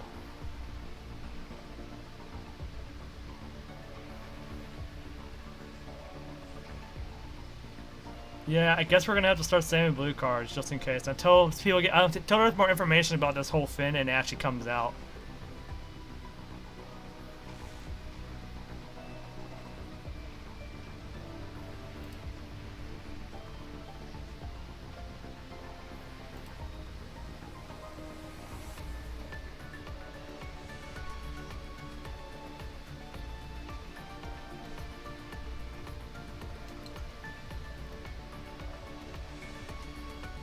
right after Noctis patch? What the hell is that guy's with?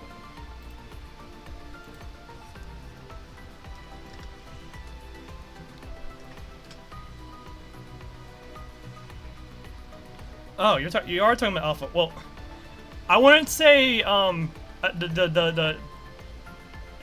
wouldn't say February is recent. Back in February is when they got the selector ticket. But then again, I guess. Let's see how many. Let's see. Oh wait, you know what? No, right, you're right. Actually, the selector ticket wouldn't happen around this time. The selector ticket would have happened next patch, I think. No, that's not how it works. Hold on. I don't know. Like, just... Like, it seems to happen every 6 patches or so. And this is, like, the 5th patch after Lucia. So I guess it is kind of still recent since the last selector they did. Yeah, it ain't that long, I guess.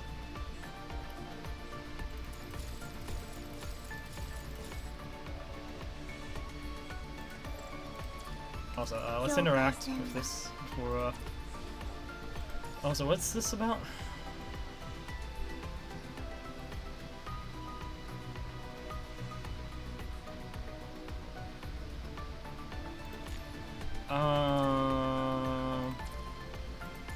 Tactical assessment? What do you mean by tactical assessment? What is the tactical assessment? Huh? Anyways, we're just gonna keep going with the story. But you know what? Yeah, that is more better than yeah, it is better. Still, we're gonna wait and see what happens when it's actually live. It's not live yet, so we'll find out in a week or so if it's permanent or not, or whatever's gonna happen.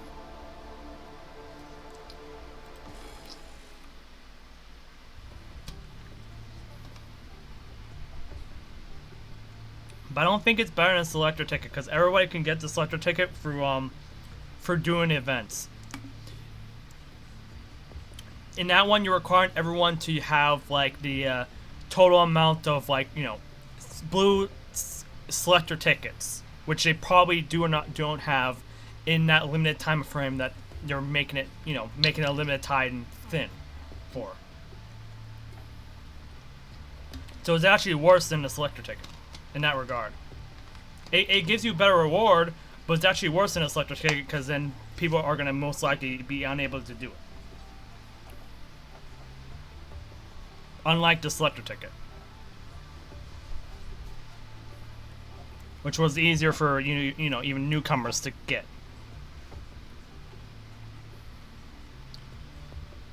I forgot to read it, but did we succeed? It only adjusted its form temporarily. There was no substantial changes. In that case, let's keep suppressing it. Sooner or later, we'll find its weak point. Time to take out your secret weapon, don't you think? You noticed. Watanabe, how did you know? You've done so much preparation. I would be a fool if I couldn't guess it already. And, I mean, it would make it even worth pulling on, which isn't the best, but good for new players. Yeah, but the problem is though that on that patch people are already strapped for for resources. You have the Lamia banner. You have the Gacha banner for the skin. Then you have this standard banner limited time special offer for the 100% S rank character that will go away after a certain amount of time, supposedly. Those are 3 things on top of the potential BRS collab that's happening, I would assume, the patch afterward.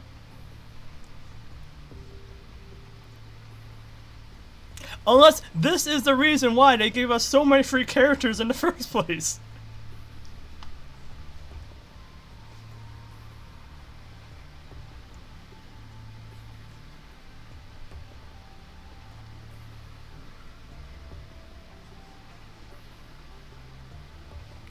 Yeah, more people care about Alpha, but still. At least for us, on the global side, we are at least fine. We can actually prepare in advance for it, for the global audience. I feel bad for the CN audience who are strapped for cash and stuff like that, having to worry about that now. I would believe it not going away either. I don't believe it would just go away. That feels a bit too much from Kuro. Especially if it's replacing the selector ticket. It feels too much for it to be, you know, replacing the selector ticket. But we'll have to wait and see. Again, like, we don't know. We're going off of translations our ones have made, or what, you know, we're getting secondhand information. So we have to wait and see.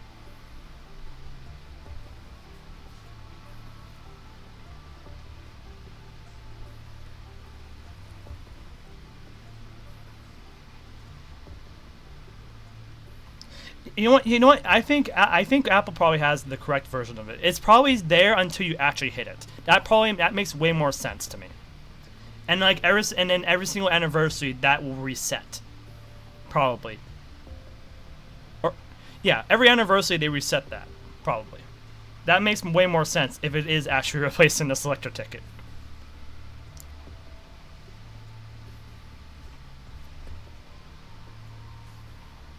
You've done so much preparation. I would be a fool if I couldn't guess it already.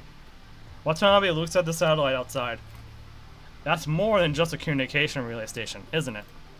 Yes. Tell me how to use it. Lucia, tell him. I understand. Connecting. Hello? Can you hear me?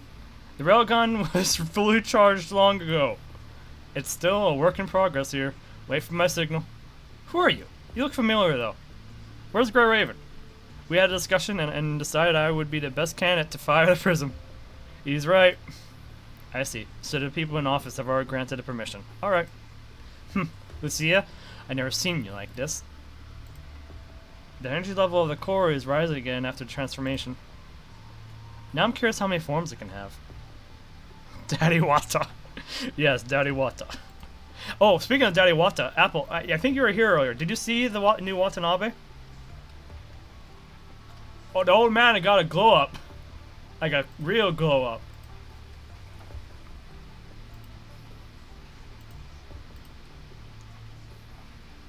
And we still have that big debate on we don't know what element it is. Like, we don't know if it's ice, we don't know if he's ice, we don't know if he's physical. I'm more inclined to believe that he's ice. Oh, you watched the CN stream, I see. Apple's like, I'm going full nuclear. He's the ice DPS, he's replacing Lucia. Apple going full nuclear.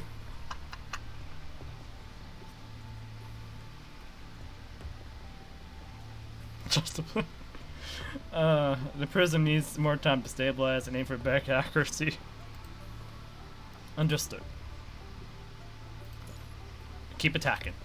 From now on, I'll try to expose its weakness.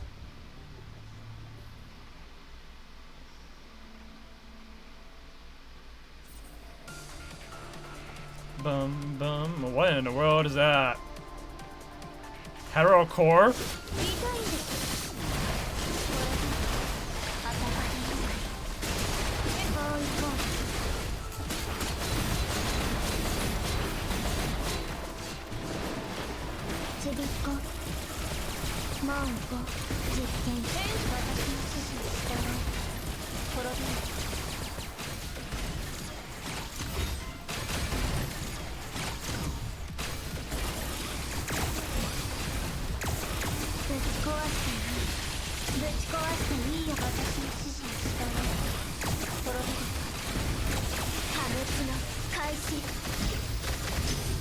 There we go.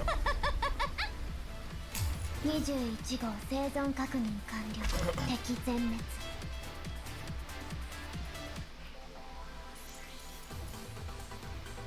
There goes the core.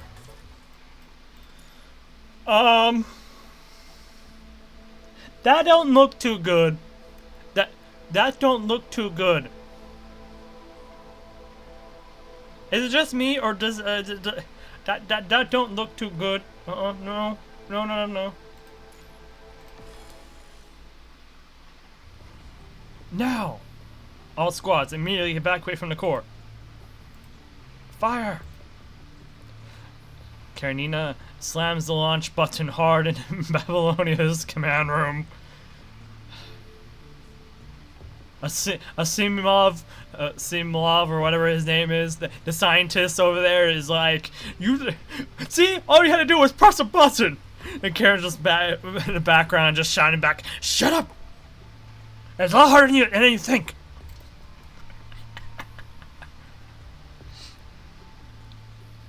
After some loud and low rumbling, a brilliant beam is fired at the relay satellite. Wait, at the relay satellite? The entire Babylonia seems to have moved slightly. The beam then passes through the special lenses on the relay satellite, traveling around the horizon and shooting toward the space station. Oh. She smashed the like button, yeah. Smash that like button on the YouTube channel. If you've gotten this far already. A few seconds later. Incoming! Boom.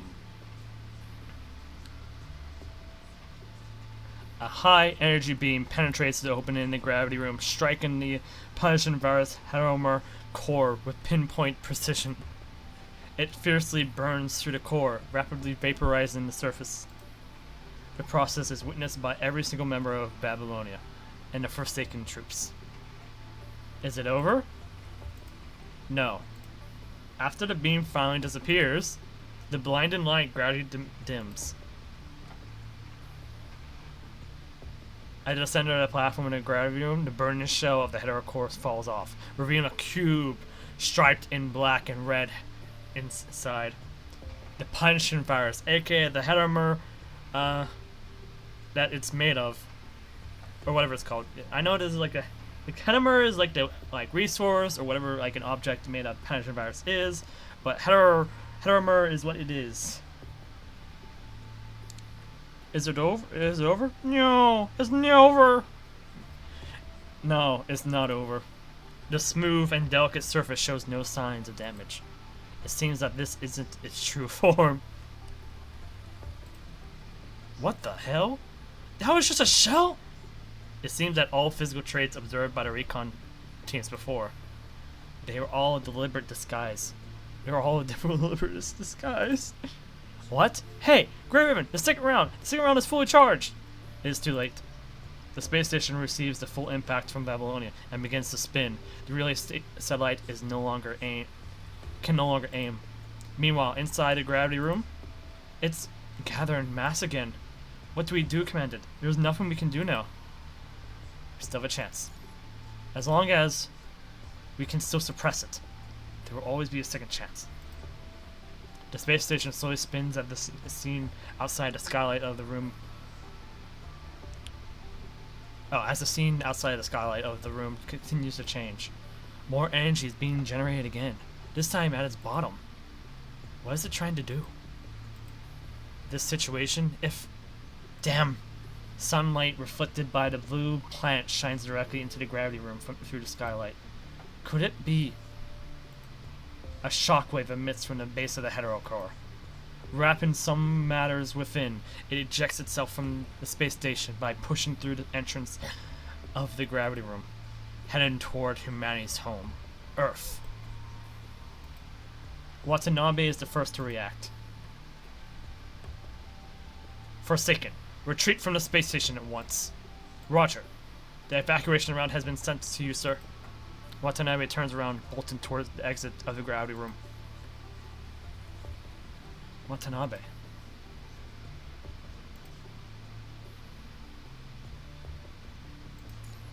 Only a stunned group from Babylonia is left in the gravity room.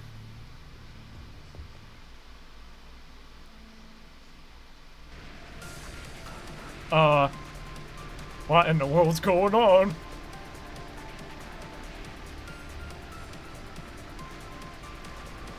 Oh, we're playing Ace Combat now?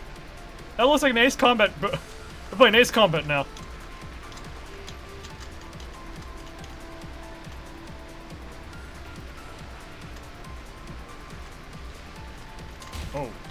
Oh, okay, so I can move forward and back.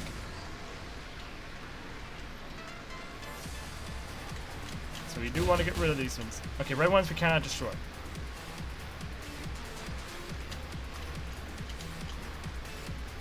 Create some space for us. Oof, oof. We are really getting hit.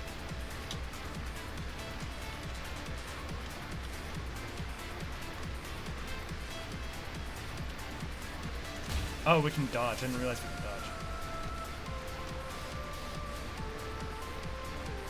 Oh, okay.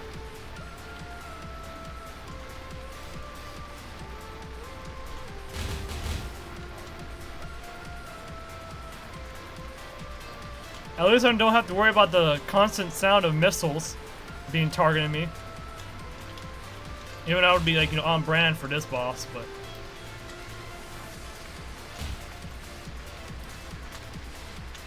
Watanabe having his cool soldier moment.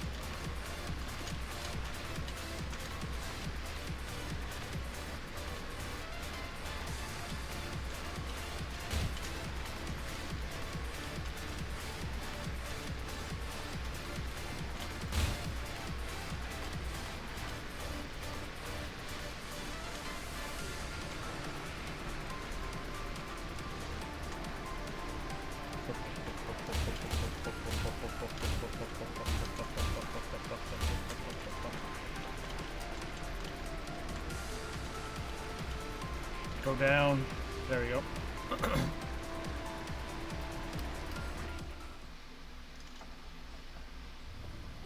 Mr. Watanabe, you're too close. 4 nuclear bombs launched from the aircraft.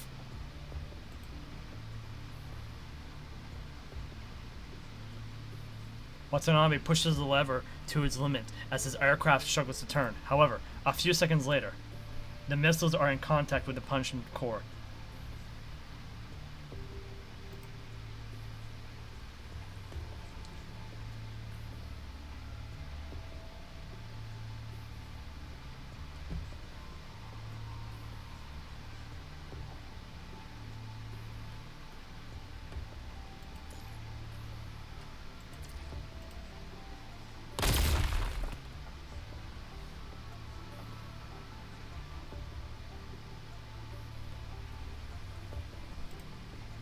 Fire swallows everything. A giant fireball appears miles above Earth from the 4 nuclear explosions.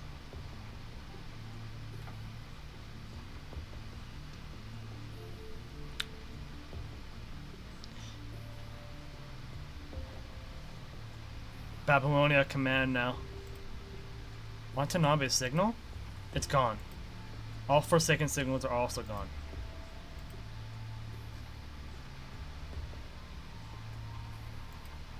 In another corner of the space station. Unfortunately, your fate is not in your hands. Gabriel takes his eyes away from the broken body of Selena in his arms. Punishing relay communication initiated. Gabriel, how is it? Target construct successfully captured. Both the corruption rate and functionality are in line with our estimations. Good. Roland and I will be waiting for you at the planned destination. Ugh. You know he's not going to last. You mustn't be late. Understood. What about the other side? Sister's operation has also begun. I see. After conversation, Gabriel puts Selena into the launch capsule before squeezing himself in. Gabriel adjusts Selena's pose, then closes the gate and presses the launch button.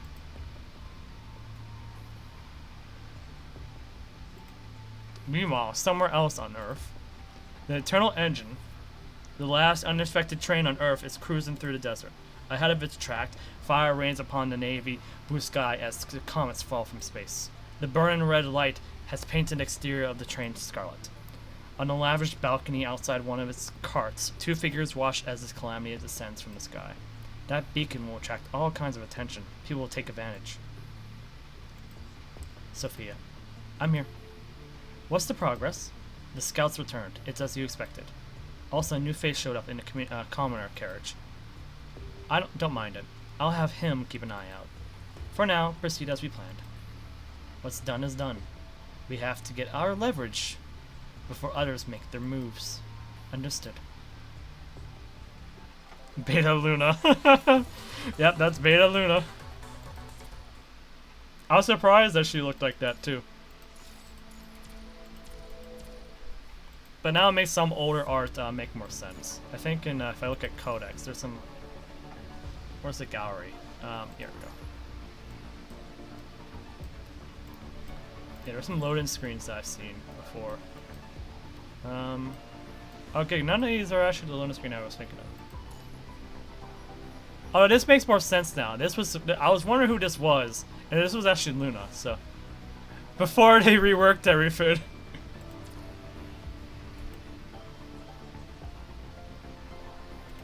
I just wonder another image check.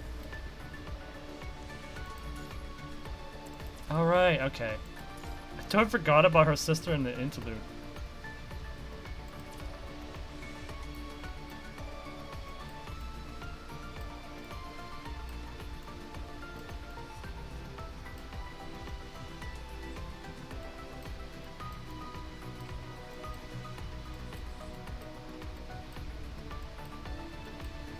There was an image from one of the loading screens that I was aware of.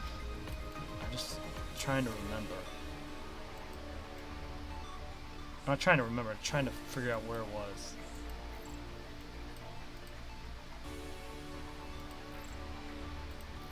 Oh.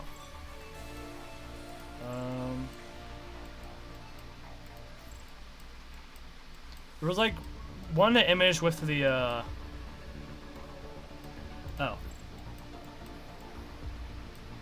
Oh wait, I got this. Oh, I got this gallery image. I didn't realize I got that. Okay. Anyways, where is it? These are login interfaces.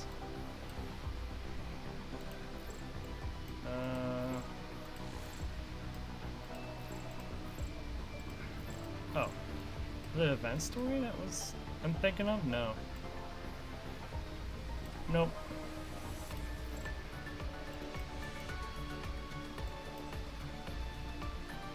But yeah, it was like with the Frost Guard, or the, yeah, Frost Guard or something like that. They were, like, it was in the forest, and I thought Diana was on the screen, but, like, after seeing the Beta Luna, it looked like, in my memory, it looked like Beta Luna, but I can't really tell, because it's not saved in the gallery. But it's like one of the loading screens, though. So, I don't know. Anyways, clicked all that. Yeah, this is for chapter 10 now.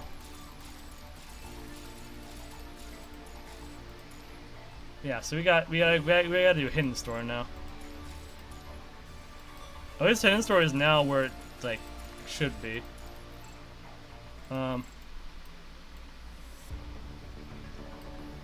Okay. Right, we're at hidden story now, right? So yeah, this is closed until we get to hidden story. Now we're entering where dust comes into play, right? I'm talking about the track dust.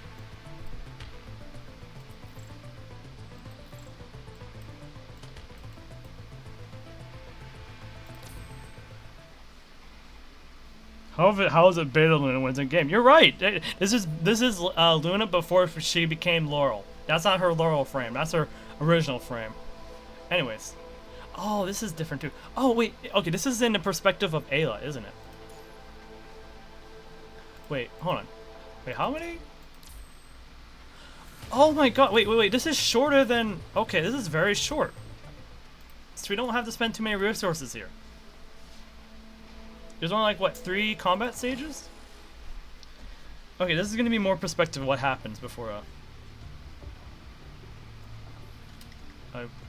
this is in the, Okay, we're supposed to do the other interludes before we do this, huh?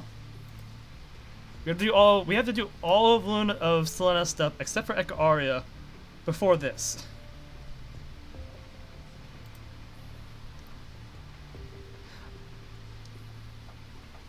Well, I want to say that. I mean, this is shorter than the other ones. Because the other ones are require like 6 stages, and that's a lot of serum to use up. This one we just gotta do 3 stages for a serum.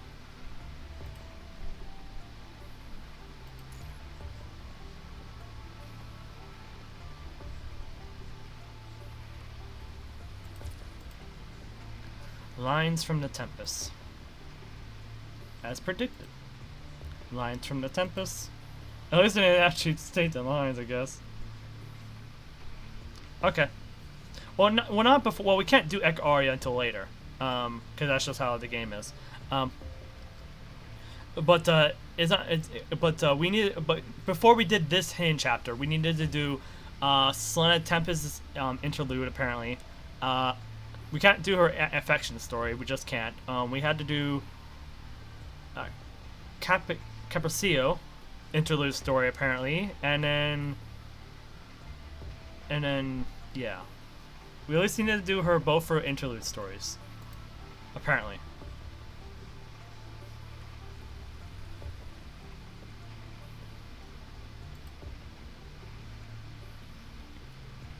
Okay. Okay. Oh, okay. Then I'll ignore that then.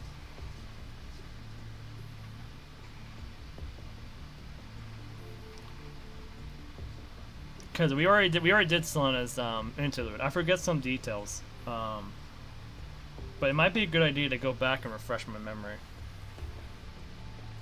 So, can you hear me? We can do that once we actually hit below the serum threshold, because there's some phantom pain stuff we need to do before the end of the day. Ayla tries all sorts of communication methods, but receives no replies. Maybe Selena can't receive any signals. Yes, that must be it. It's okay. I'll find you. I will bring you back. Keep it up, Selena. Keep singing. Yeah. I mean, it hit me hard when I saw her, like, you know, her form. Gosh, that scene still. Ugh. Ayla picks up her scythe and starts running.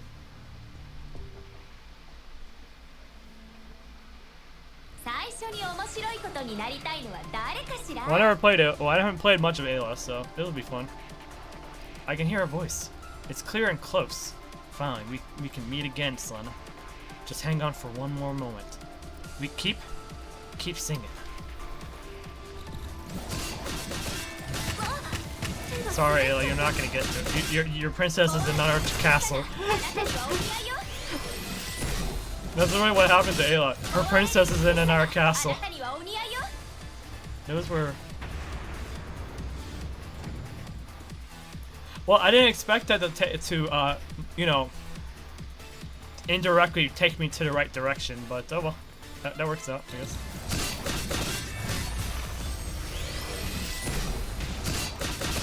What is that? Charged scythe or something? That tremor. The space station is breaking up?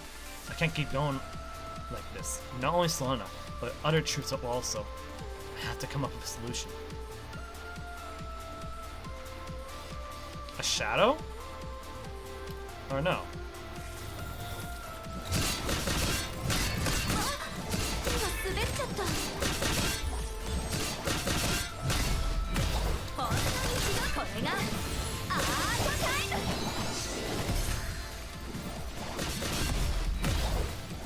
Oh, I can redirect that. Communication terminal appeared. I should be able to access the control system by now, by that. It seems pretty old style.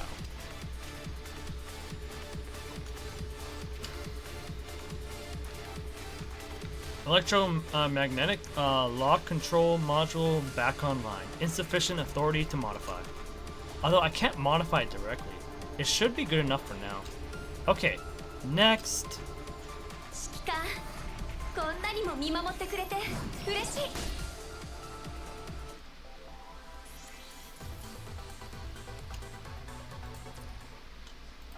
Oh, there's no in-between segments. Okay, before we dive in too far into this, let's look at the interlude real quick. For Selena. Where's Selena? There you are. Starry Tales.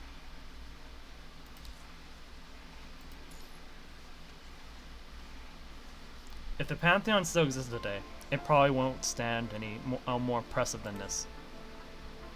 A giant chandelier, beautiful and extravagant.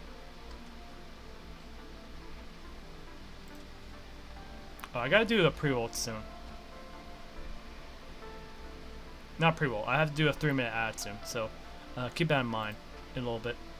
A giant chandelier, beautiful and extravagant, hangs from the magnificent dome, illuminating the mural of the Last Judgment above with its refracted lights from multiple angles. I did not unlock the hidden of this one, mainly because I didn't know there was a hidden, and I feel like I know where the hidden's at, but then again I don't. Because it might be more complex, because I saw it was actually a complex sequence for her hidden.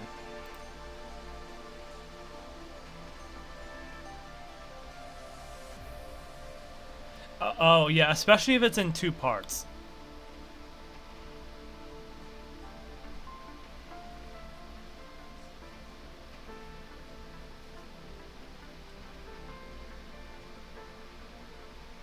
Oh, okay.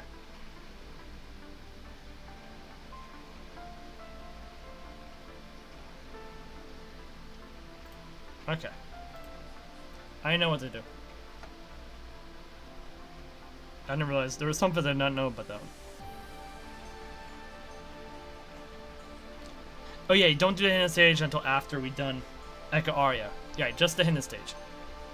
Actually, you know, we could probably save the. We could probably save doing, you know, getting the hidden stage until after after we get to Eka Arya and complete it.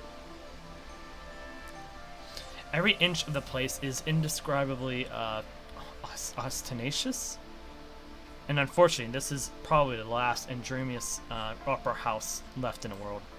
A place like this exists only in Babylonia, in the last Eden of the human race. Farewell, my dear comrade. May your future be filled with light and love.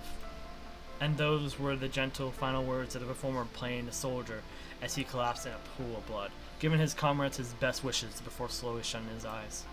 The maroon curtains drop and the opera entitled The Acadia Evacuation draws to a close. Yeah, I saw it's not too hard to unlock. The lights slowly dim, and for a moment there's silence in the fully packed opera house. But soon a thunderous applause fills the entire auditorium. The well-dressed audience stand, giving a standing ovation to what they just witnessed, or just watched. Then a beam of light breaks through the darkness, illuminating the stage. Right in the center of the dome's Last Judgment mural is a hole from which the light of the artificial sky poured in. The ray of light falls directly on a girl who has been standing in the center of the stage for some time. She is the soul of this opera, the composer of the ode that has taken the world by storm, Selena. She seems to be in a bit of a daze, as if she cannot believe her eyes. Her wandering gaze sweeps across the dome, the mural, the pillars, and finally lands on the audience. She seems to have seen something, for when her eyes reach the corner of the auditorium, her gaze abruptly snaps back. But she quickly gets a hold of herself, giving a perfect curtsy to the audience.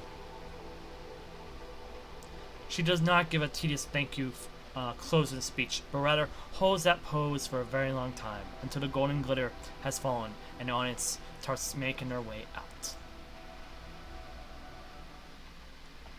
When the last member of the audience leaves, she straightens up, glances around the auditorium, then instantly dashes off in a certain direction. Please wait. The contract to whom she called out slowly turns around, looking at her.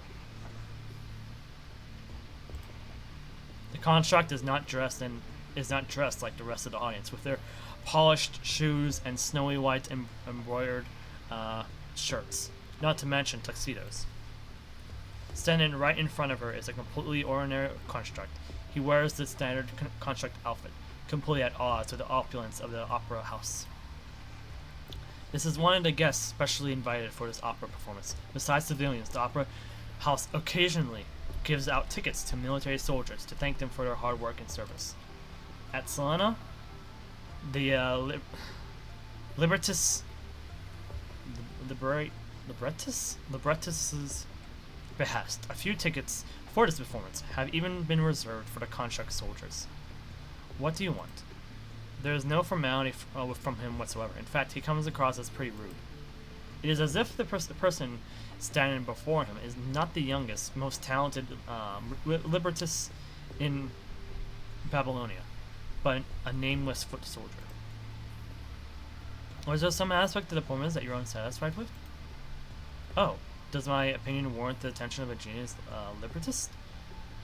Do you artists actually plan to gather feedback from every member of the audience until all you receive is praise? That's not what I meant. I just wanted to know why you didn't applaud just now. She quickly realizes that what she has just blurted out. Anyone listening would think that is no different from what the construct has said. If anything, it has come across as even more arrogant. So she stops and instead looks fixatedly into his eyes. Applaud that fabricated fantasy opera? The construct snorts in derision. What's so funny?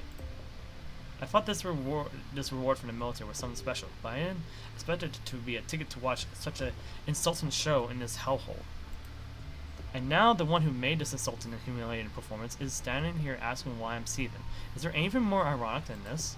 I don't understand what you mean, and I didn't mean to offend you. The presumptuousness of your opera is offensive enough. What was it about that opera that angered you? Please tell me. Then let me ask you what it is that you were trying to say with your opera. Did you intend to praise the fearlessness of the hero, to praise the greatness of the war, or did you want to express your condescending sympathy and so-called compassion for those who gave their lives? Condescending sympathy and compassion? No. Don't even try to deny it. The true intentions of the creator can always be seen in the work. You should know this better than me, a mere fighter. I wasn't sure. That's why I'm here. I'm hoping to get your opinion. I know you had first-hand experience of the retreats, and I just wanted to get your approval. That's another snort. You asked why I wanted to applaud. Why would you go back and look at the stage? Why don't you go back and look at the stage you built? You wanted to create a scene of post-war ruins of that magnificent opera stage. So you carved bolt holes in the plaster and chiseled out cracks.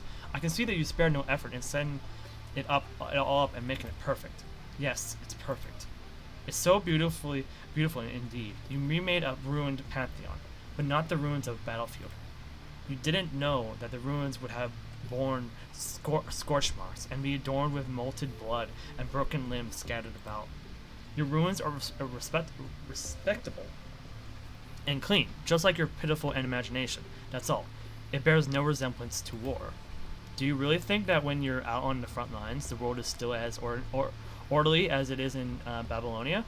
It would be utterly impossible for that grand funeral service you had in your show to actually happen on the front lines. And a eulogy with accompanying funeral music? We don't even have time to attend to the cries of the living. So how on earth will we have the time to comfort the dead? If it were just these superficial things, I wouldn't be losing my temper like this. He suddenly raises his voice as if to question. What were you trying to convey with the final scene? Sana takes a step back. While she did write every line of the opera herself, and the show has just ended for some reason, she struggles to recall what happened in that scene. It has all been a blur to her. She only vaguely remembers that she had the dying soldiers on Earth wishing the soldiers who left Earth well. A death without regrets, a sacrifice without bitterness, and a prayer for the future. It was the most dignified and perfect curtain call she could think of. Farewell, my dear comrade. May your future be filled with light and hope. The soldier imitated every word in the sing-song lilt of the opera singer, mimicking even the canness, as if to mock her. That was the most ridiculous opera I've seen.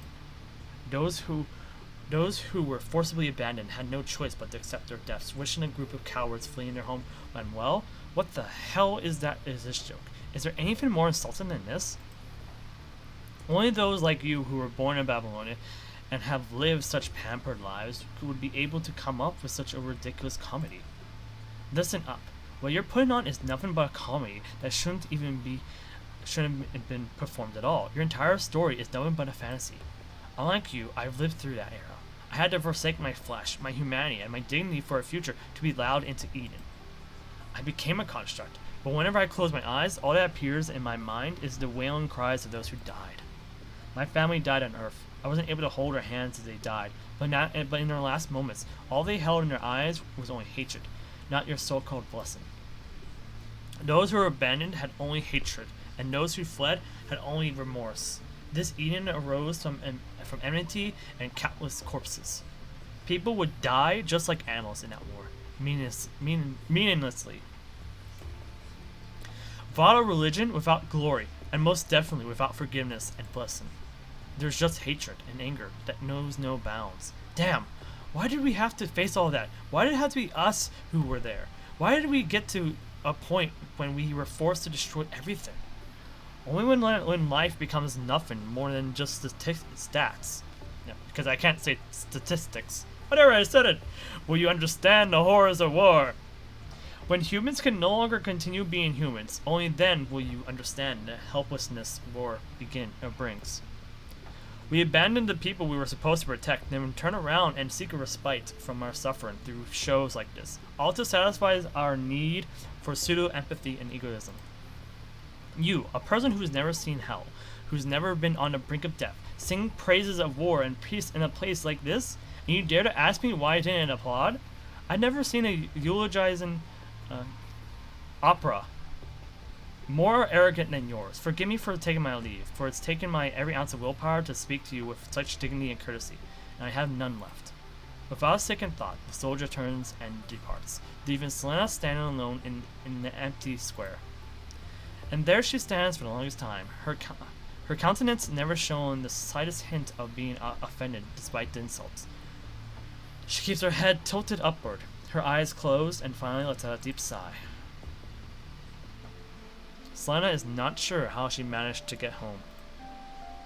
Her parents are preparing to celebrate the success of her daughter's first opera. Her family is celebrating joyously, while she, having locked herself in her room, has never felt more alone. In the stillness of her room, her heartbeat is the only thing she can hear. The soldier's words are on constant replay in her mind and a weight upon her heart. She feels as if her heart is about to leap out of her chest. She wants to pour her heart out to someone, and she knows that no matter how battered and messed up she felt, her best friend Ayla will willingly lend a listening ear. But she also knows without a doubt that this is her pain to bear, and she is the only one who can deal with it. Arrogant. She repeats the word to herself over and over, turning it over in her mouth as if attempting to chew it into bits and swallow it. Selena closes her eyes. Why did she space out for so long then? Even to the point of forgetting to close with a thank you speech. Now she remembers. It was not because she was nervous, but because she was ashamed. The accusatory light pours through the dome above, showering the guilty with its brilliance, leaving them nowhere to run. She knew she was guilty the moment she saw the Last Judgment mural on the dome.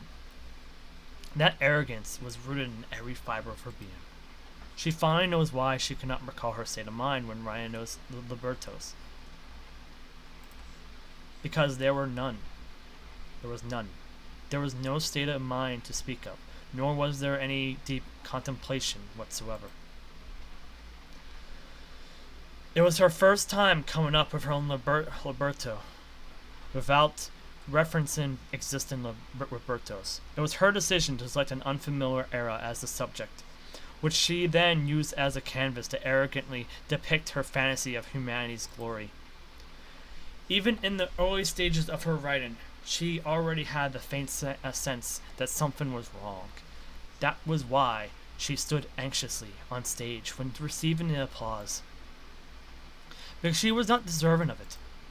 When her gaze fell upon the motionless, imposing construct soldier who continued sitting, coldly surveying the people applauding around him, the anxiety finally grew into an uncontrollable wave of shame that ran down her spine. She was so ashamed that she did not dare look up for a long time. She has always loved opera and music from a young age. In the beginning, she had to use robots to perform the opera she wrote and directed in small exhibitions. She never imagined then that her operas could one day be performed on a real stage by real performers. Dreams continue true. Dreams coming true should have been a joyous occasion, but as she stands on stage receiving the praise heaped on her, all there is in her heart is but an endless, empty void. Why were they crying? Why were they cheering? What was it about this hollow opera that moved them? She could not understand at all, for she did not put anything into it. What else was she thinking of? Oh yes, that it was truly unimaginable. It was unimaginable that beyond those walls was the most advanced floating city that the world had ever seen. But within those walls was an extravagant and excessively old world opera house. It fulfilled the fantasies humanity of this era had of classical elegance. It was as if they could gain a small peek into the magnificence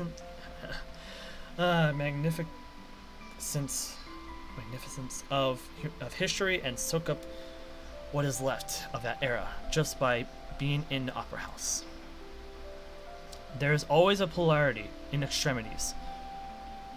The more humanity and technology advance, the more people look to the old world for symbols of nobility. That which is scarce is always more precious. This law always holds true. It is precisely because resources are scarce that the beauty created from the accumulation of such limited resources can be so resplendent, so dazzling. She used to yearn with all of her heart to be there. Everything beautiful gave her indescribable heart palpitations then. When her eyes landed on the columns with the Divine Comedy sculpture relief, she finally understood where the heart palpitations were coming from. She heard a low growl of the beast masked by the sound of loud cheering. It was a wolf, a lion, a cheetah. They were the beasts within. It was from that moment that she vaguely started to see the truth behind the glitz and glamour.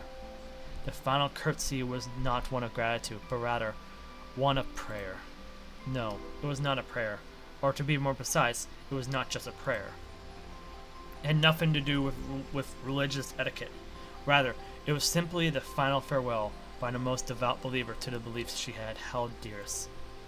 And in the next moment, she dashed out of the opera house after that soldier. Because now that she knew her sin, she recognized that it was he who would bestow the final judgment upon her. The terminal on her wrist suddenly gives off a fluorescent glow, cutting her thoughts off. It is a confidential mail of a test she did before writing that libretto. To think that they have chosen this time to respond. Selena skims through the meaningless small talk and calmly fixes her gaze on a conclusion.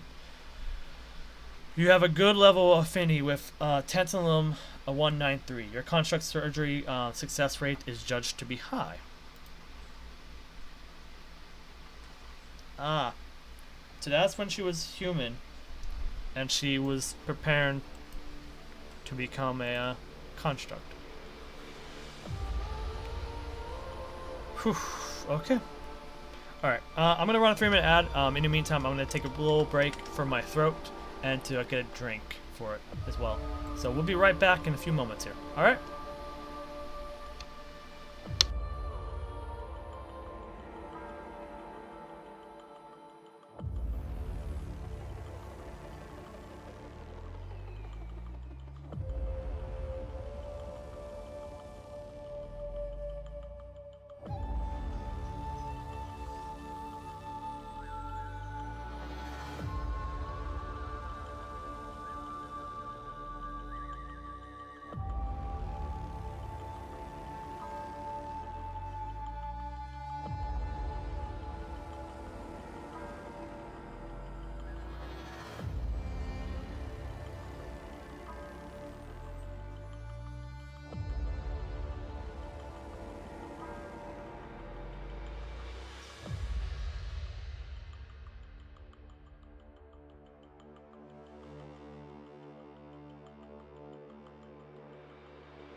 I came back at the perfect time. Okay. Let me just get a sip of this.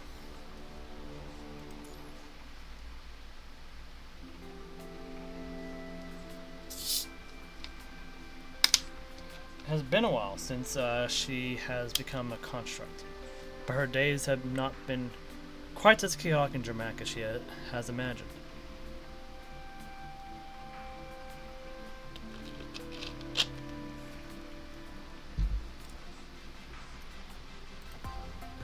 Most of the World Government Association of Arts constructs belong to the archaeological team, and it has been nicknamed donkeys by the military's official task force.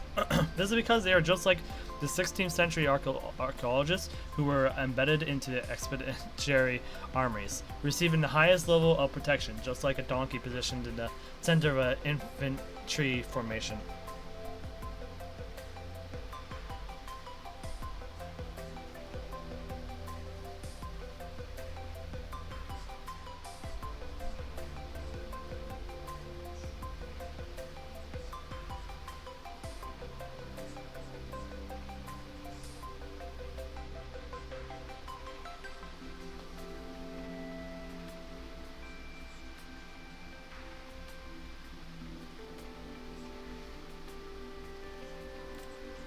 The responsibility of the archaeological team is, as their name suggests, archaeology.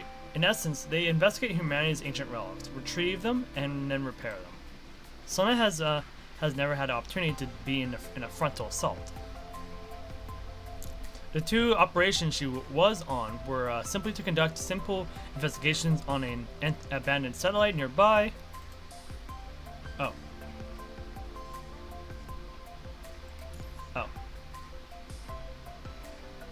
Oh, okay. The two operations she was on were simply to conduct simple investigations on a abandoned.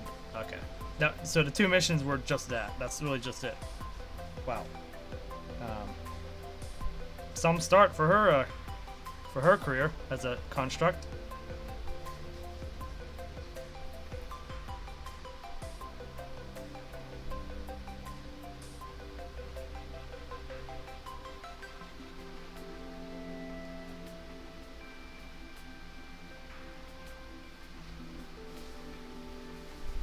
Okay. For that. Ba-ba-ba. Make sure I didn't miss anything.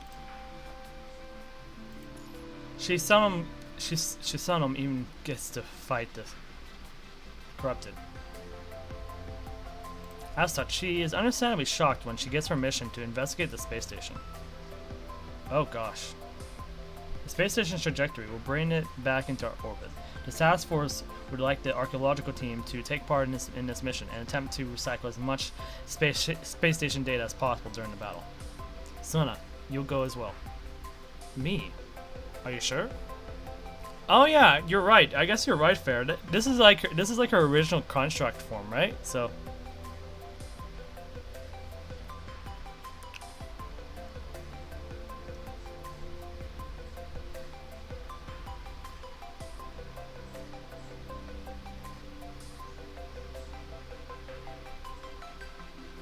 Oh, okay. Feel free to link to me, Fair, when it's a good time to do that. I can watch it. Actually, you know what? After we do this whole interlude, I'll watch it, cause then I can rest my throat for the next story segments we gotta do. Are you not willing? Of course I am. I'm just a bit surprised. I thought I wasn't experienced enough to take part in such a large-scale operation. No, you're experienced enough. Your missions have all been perfectly carried out so far. A few members of the WGAA's archaeological team can match your level of meticulousness and responsibility. Besides, I know that you're always wanted to be on the front lines with the task force constructs. This battle may be a good opportunity for growth, and I'm hoping it will give you more experience. Thank you for your generosity, sir. You're welcome. Oh, Sona, I'm curious about something. This may be a bit personal and offensive. Please go ahead. I have nothing to hide. Wait, she streamed an interlude?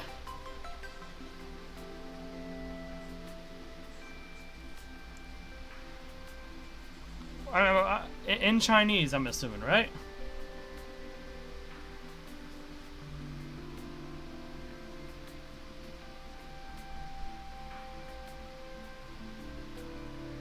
That was not what I was expecting when you said, "Oh, you can watch this."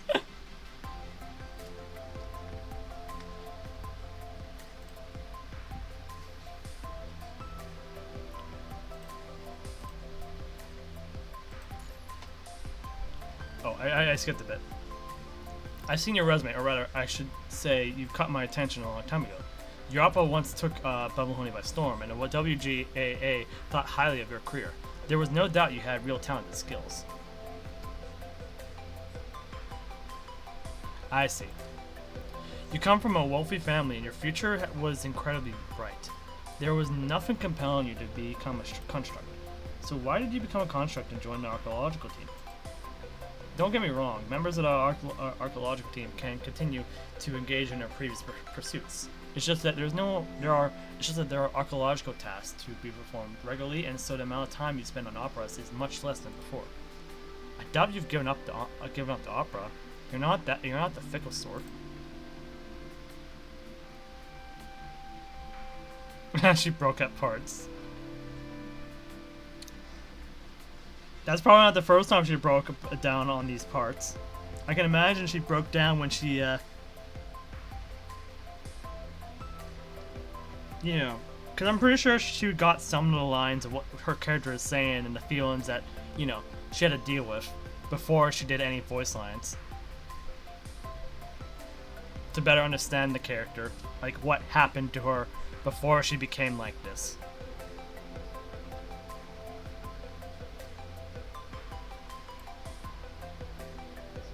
To become, like, to have her voice become broken, essentially.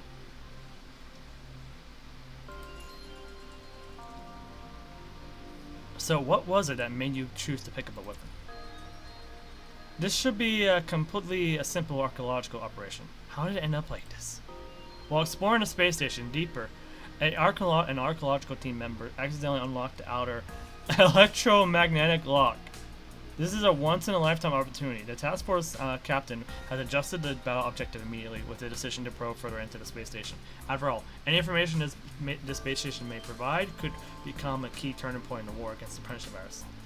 They should have turned back on seeing the cross-shaped enemies. They really should have.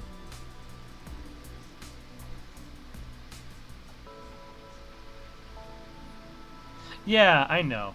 But still, like, you would at least have to... Like, you have to at least be able to know, like, the stuff that happened before a character to, like, fully, like, immerse yourself in the role. If you're, I would assume, a VA. Especially since, like, only your voice is going to get transferred to the character. So, to, like, have, like, the voice of, like, a broken down character. Like, like, by reading that stuff, you get more into, like, them as a person, and then your voice can, like, you can, as a trained professional, I would assume, transfer that emotion and what you feel from reading that stuff to the character to make it, you know, more realistic.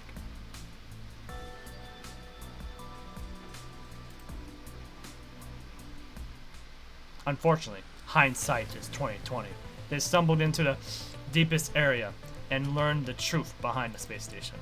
In the center of the gigantic circular space station is a geometric core, giving off a faint blue light instead of the gravitational core. It has been going through a repetitive cycle of splitting and converging. I'm assuming the thing they found was what the Grey Ravens found, considering that this group did not make it out. If I recall correctly, right? What's that? Is it a corrupted? Archaeological team, check the database. I've already compared it to the existing data, and there is no matches found. Similar to the previously encountered cross-shaped terminals, they are a new type of enemy that Babylonia has never encountered before.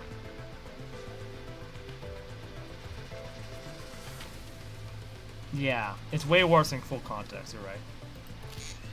The blue geometric core makes a humming noise, as if it just woken up. It slowly begins to convert its outer shell, like a beast that has become aware that there are trespassers on its territory. Watch out! It looks like it's about to attack.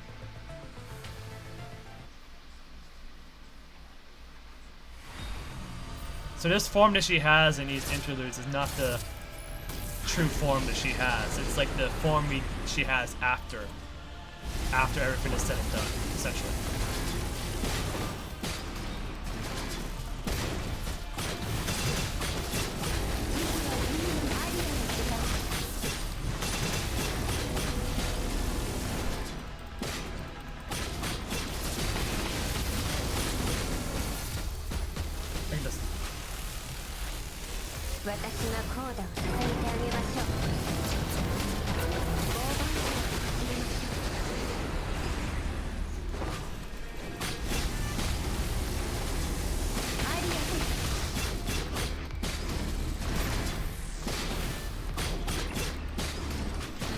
He fell.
We know the truth.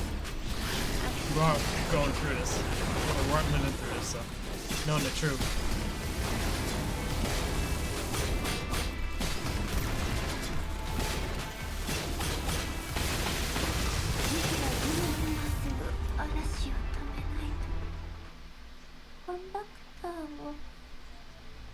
There's no way our weapons can penetrate its armor. It's so dense. What is that thing made of? Imagine every construct using normal weapons and you see an archaeological construct using a chow as a weapon. Oh, that would be funny.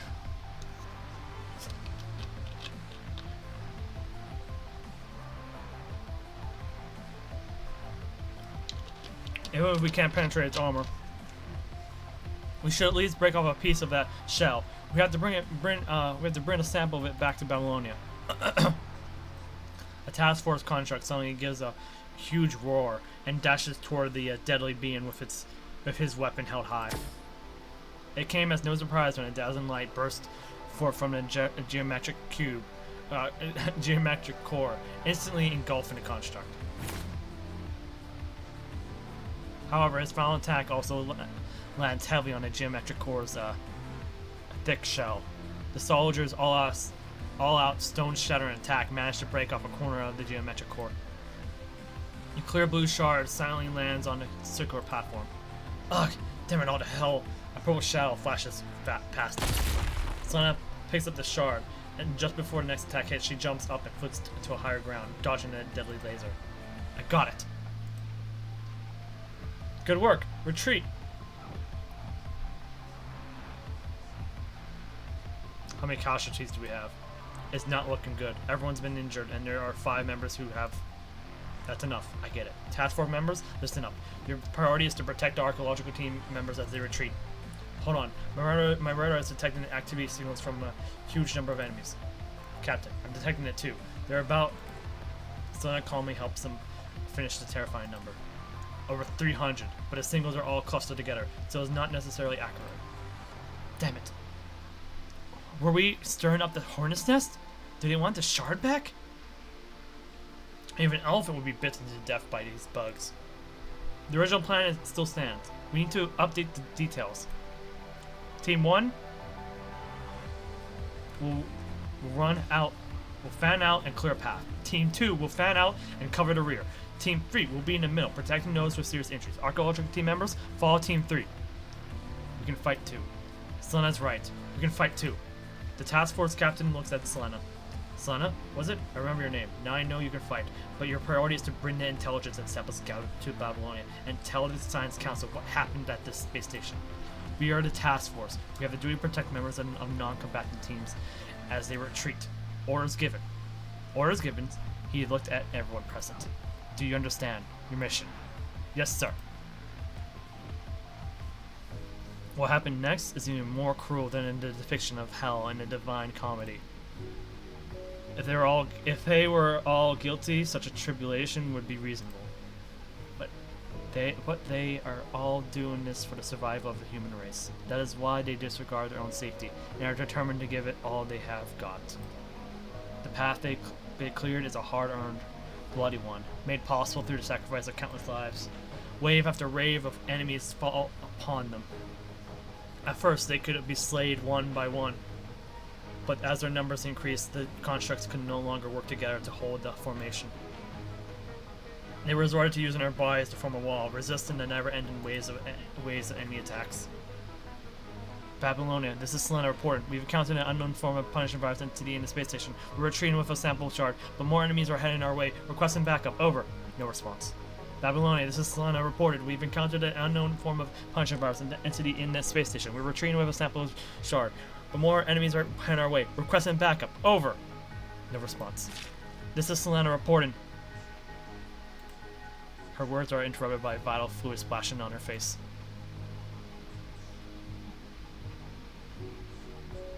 No, she almost stops, but tremendous force shoves her forward. Don't just stand there. Don't let your companion's sacrifice be in vain. Keep going. There are only 12 more compartments. We can break through the encirclement, and Eden is with us. Her legs are quaking uncontrollably, and she is numb with fear, but she tries her hardest to stay calm and call for help. Babylonia, this is Selena reporting. Reporting a casualty rate of 27%. We have 8 compartments left before the exit. Please arrange for pickup. Over. The team that has been clearing the path has completely. The team that has been clearing the path has been completely obliterated, or there would be not so many broken limbs on the ground. Babylonia, this is Selena reporting. Reporting a casualty rate of 35%. We have 6 compartments left before the exit. Please arrange for pickup. Over. The team in charge of covering the rear has also gone down. None of the team members have caught up with them yet. Babylonia, this is Selena reporting. Reporting a casualty rate of 63%. We have 4 compartments left before the exit. Please arrange for pickup. Over. Even the third team is down, so to just a few task members. Selena forces herself not to think about whether she is stepping on an enemy's body or a teammate's body. She has no time to think about these things, until the archaeological team is forced to draw their weapons and charge into battle as well. Until the task force captain falls before her eyes. Selena, the task force captain who has been in front of her all this while, took a mortal blow that was meant for her. While he did manage to stab enemy's electronic brain with his backhand at the last minute, it was too late for him. A large part of his head was sliced off, and his visual reception system was completely destroyed. Please, save your strength. Vital fluid seeps out from the holes of his body with each vibration of his speech module. How many deadly attacks has he endured? I need to say this. I'm sorry we couldn't get you out, but Selena, the shard you're carrying may be our critical key, and you must get it back to Babylonia, no matter what the cost. Yes, I promise you. I'll see to that.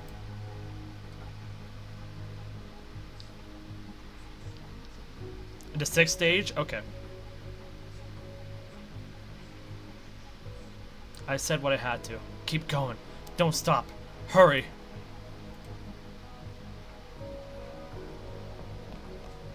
Sacrifices of more and more lives weigh down upon her, and every step forward feels increasingly heavy. Babylonia, Babylonia, this is Selena reporting a casualty rate at 83%. We have 3 compartments left before the exit. Please arrange for pickup.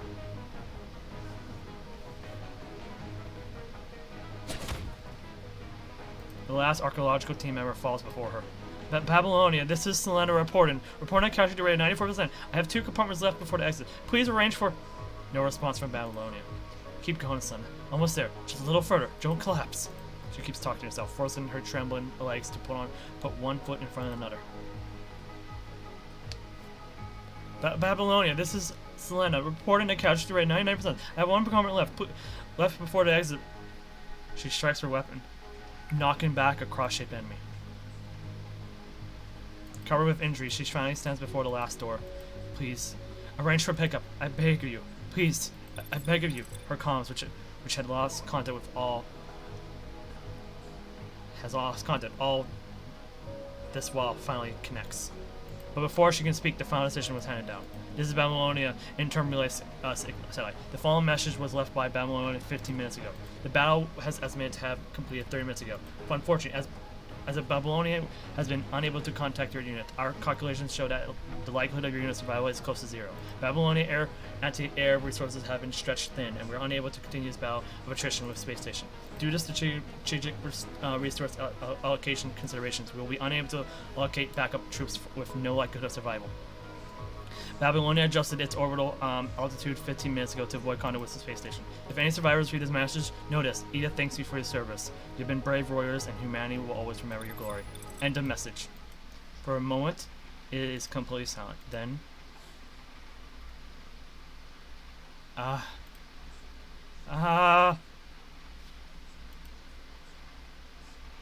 Selena's legs give out, and she sinks to her knees, letting out her first ever cry of anguish.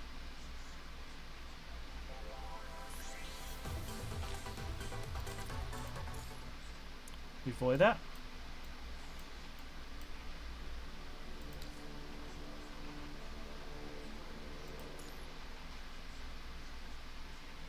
Selena does not know how long she has knelt there for. So, I guess I can ask you again when we get there, but fair. In what order would I do that? Would I do the hidden stage and then the 6th stage, or the 6th stage then the hidden stage? For a moment, she forgets that she isn't a human anymore, but a construct. Why does she feel sick to her stomach? Why are there tears streaming from her eyes? Why have they been abandoned? This must be her punishment. My family died on Earth. I wasn't able to hold her hands on her as they died. But in their last moments, all they held in their eyes was only hatred, not your so-called blessing. We've already read this before, so I'm not going to repeat it. Just for the sake of my throat. And mouth. Either? Okay, so it doesn't matter which one I do. Okay. Just after Echo Aria. I skipped a bit. The soldier was right. The only thing she feels at this moment is rage and hatred. Why have they been abandoned? They've been fighting for humanity all this while, so why have they been abandoned? She now knows what a hideous thing rage is.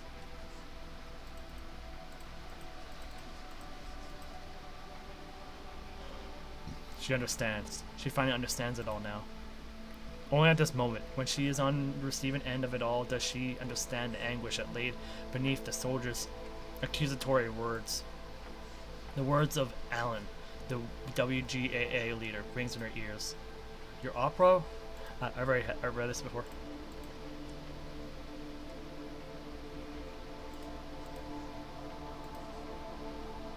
Now I think we never received that answer. She did not know how to respond to Alan then, but an answer is clear as day. Oh, she didn't give an answer. It was clear as day is now. It's because of her arrogance. That arrogance is rooted in every fiber of her being. She had depicted a hell that did not exist, eulogized false ideals of war and peace, and extolled her perceived ideas of humanity's glory. What shameless arrogance that was. She had an epiphany during the soldier's rebuke, and was determined to redeem herself for her arrogance. That made her determined to become a construct. Because as a construct, she would one day have the chance to step onto a real battlefield to truly experience hell for herself, and with that, she would personally compose a reality that no one could find fault with. It was not until She was truly in hell that she realized how arrogant her so-called notion of redemption was. To think she became a construct for such a foolish reason. To think she entered the battlefield for such stupidity. It was wrong of her. She knew that now. She should not have left her comfortable and cozy home for such naive and frivolous reasons, or a half-baked epiphany. What significance did the art that she dearly loved have? What significance did those operas and music hold that she had fought so hard for them till this point?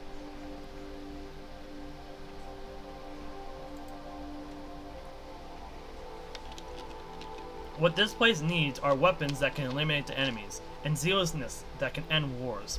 Her ludicrous beliefs about art are nothing but self-reassurance, no different from self-paralysis. She can now see the error of her ways. Please, somebody, save me. Please, anybody, take me away from here. Such weak thoughts flooded her mind. She has to get out of here. She has to get out of here. She has to get out of here. There is nowhere to run. Another rustling sound came from the other end of the corridor. She extensively stands up, alert to the crisis at hand. She holds onto the door for support and looks behind her. A maroon light pulses in the darkness. The enemies gather and pack the corridor tightly, their eyes on a geometric core shard in her arms. Perhaps death in battle here will be a form of deliverance, after all.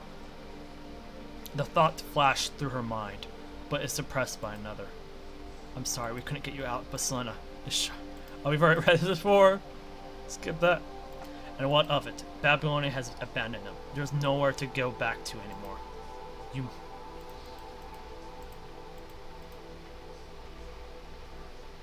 I must get it back to Babylonia, no matter what the cost.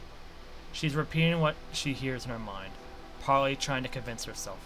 I must get it back to Babylonia, no matter what the cost. An enemy pounces on her, and at the very moment, with one hand, she slams her weapon into the floor hard, and with the other, opens the airlock. The vacuum of space instantly sucks everything in the entire corridor out. Selena holds onto her weapon's handle for dear life to avoid being sucked out into space with the enemies. She is stuck in exit, and a large number of mechanoids slam into her before being swept away. She can only grit her teeth in pain. Selena looks in the direction of they had been sucked in, and sure enough, there is nothing outside. There is no spaceship to meet, only stars that seem permanently sewn into the backdrop of the cosmos. They are so far away, and so they are everlasting. Selena turns away, and once all the enemies in the corridor have been sucked out, she closes the airlock with great difficulty. I must find a way to check if there are survivors. She drags her weary, injured body back the way she came. Selena did not expect that he would still be alive. To think he can still be alive in this state. His limbs are all gone except for his left hand. Half his head and components within it are missing as well. It is surprising that the broken speech module is still able to operate at a minimal level.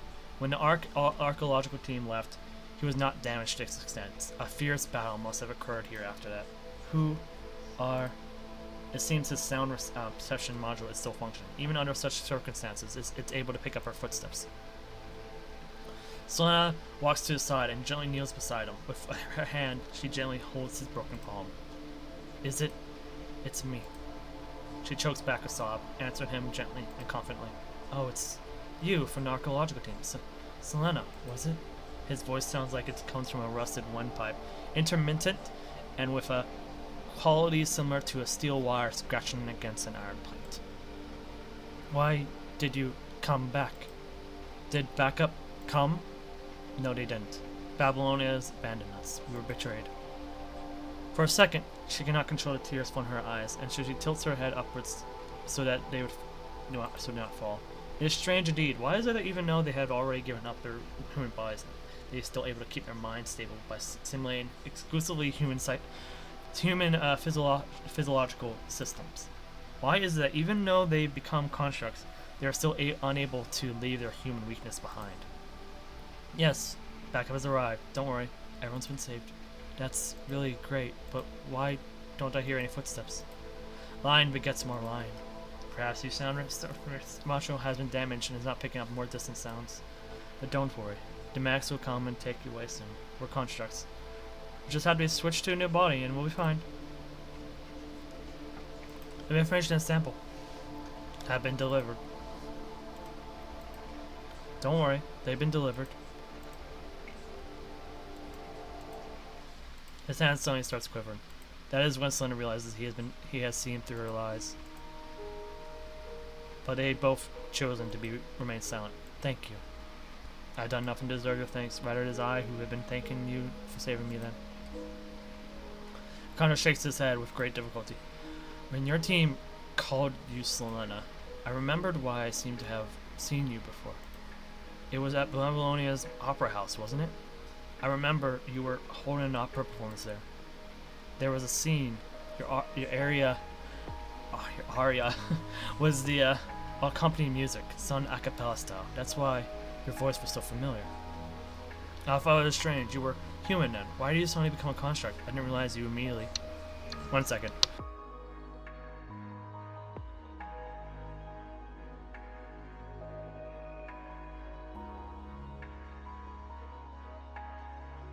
Sorry, I had something in my throat, so I had to clear it. Selena is caught off guard. The stranger knows about her past and freezes, as if ashamed. She replies, "Those are just some things not worth mentioning." There's nothing not worth mentioning. I remember it clearly. That was the requiem for the dying protagonist. His words brought her back to the time in her past, a time she had buried deep in her heart.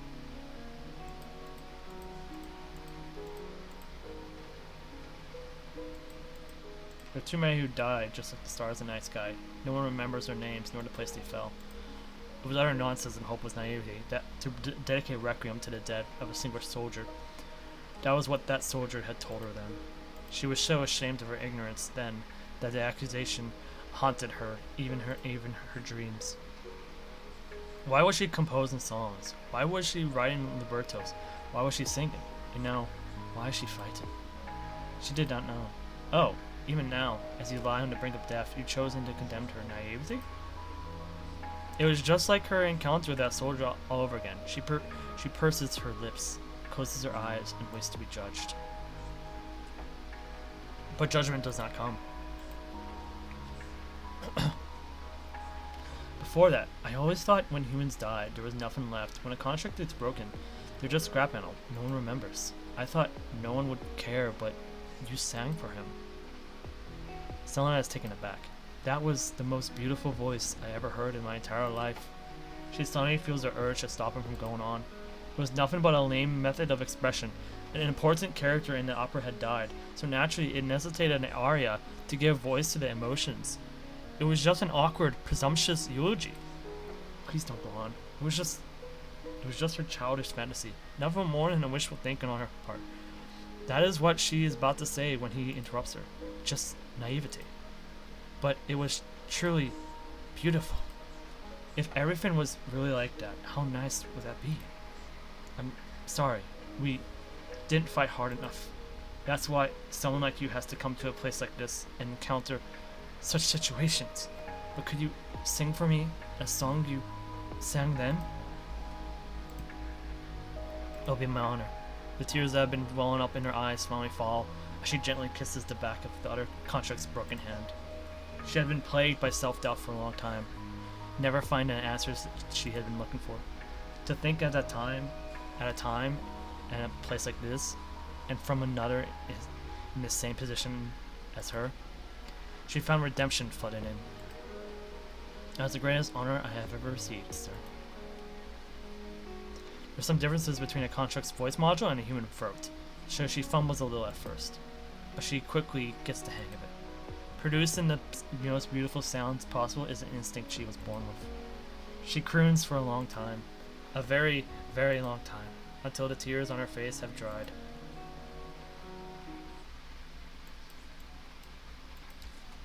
She was now a vessel that contained the legacy of everyone in the Vance Force. Until the construct she is holding in her arms is no longer emitting activity signals, Selena lays him down gently, then leaves the room with dead bodies without looking back. She has to survive. No matter what happened, she has to survive. Even if Babylonia has raised its orbital altitude to avoid contact with the space station, there will be a period of longitude intersection when a comms connection is possible. If she can find the space station's communications room and input her own signal into the disruptive white noise constantly being emitted by the space station, someone is bound to notice her distress signal one day and come to rescue her. There are still people waiting for her back home. Her parents, her best friend. She still has a lot of unfinished business. There's no way she can wither and die alone in a place like this. She cannot lose hope. She has to turn in this intelligence report. For the moment her comrades sacrifice their lives to pave her way forward, her life is no longer hers alone. She is now a vessel containing the legacy of everyone in the advance force. She walks to the outer part of the space station. Soon, the advance force passed through this area while exploring deeper into the station. And she vaguely recalls that the communications room is somewhere nearby. Before her stands a locked automatic door. This must be one of the important doors of the space station. A very high-level authority is needed to access it. Selena makes several attempts to crack the code on the lock, an action she has done many times before, but finds that she does not possess sufficient computing power after several attempts. After confirming she is strong enough to destroy it, Selena swings her weapon at it. An iron gate slams down with a loud bang, and instantly a broadcast is made throughout the entire space station. Korolev would like to issue a gentle reminder to children visiting the space station. Please follow the rules and regulations and listen to your guide.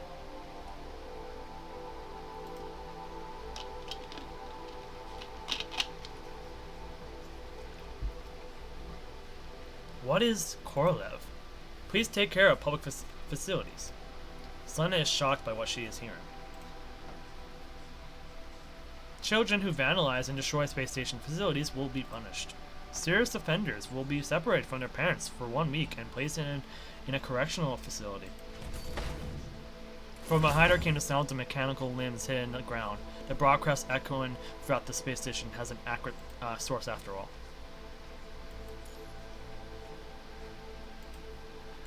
Selena turns to the source of the sound.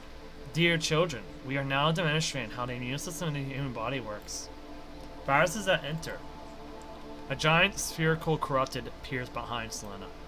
With just a glance, Selena has already ascertained a huge difference in power between her and the enemy. Give me one moment.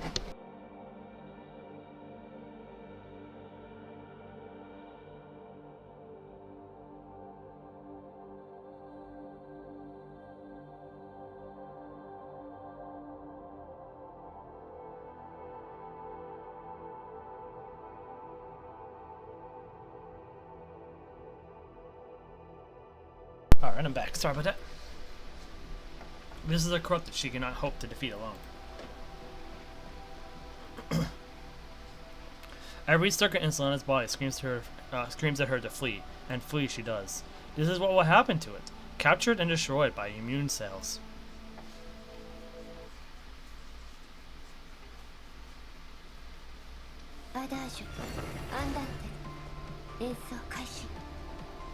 I need to leave this place as soon as possible. I must not let Korolev find me. I must bring the shard back to Babylonia. Just a little longer. I must stay strong until the last moment.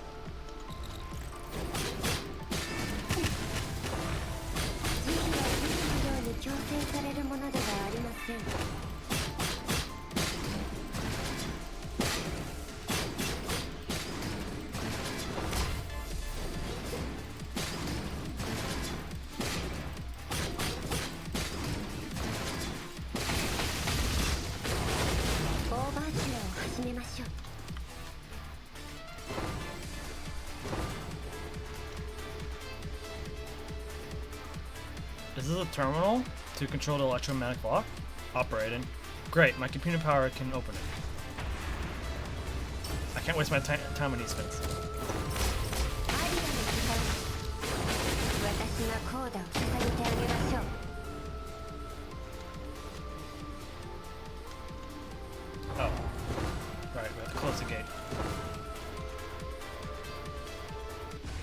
Operating. The door is closed. Safe at last.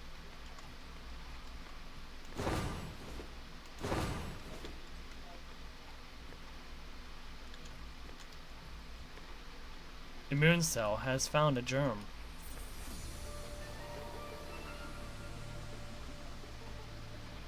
Korolev would like to issue a general reminder to children visiting the space station. Please follow the rules and regulations and listen to your guide. Children who fail to follow the instructions will be treated as invading germs. Next, I will demonstrate how immune cell captures and destroys the invading germs.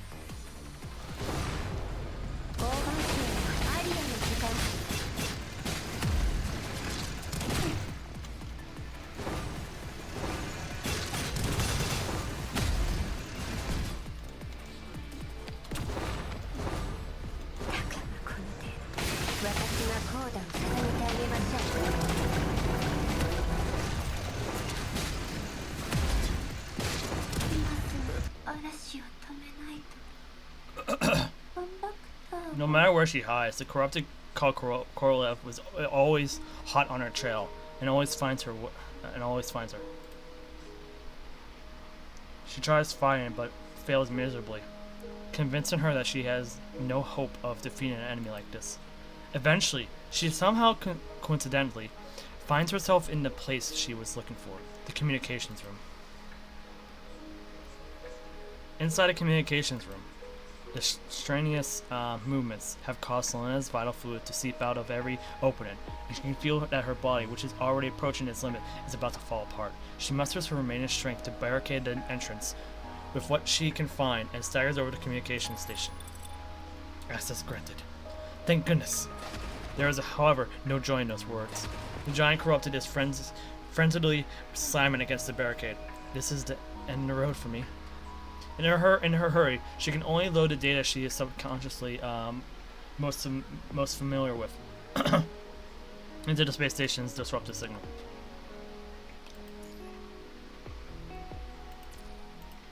If Ayla gets this, she'll definitely understand it.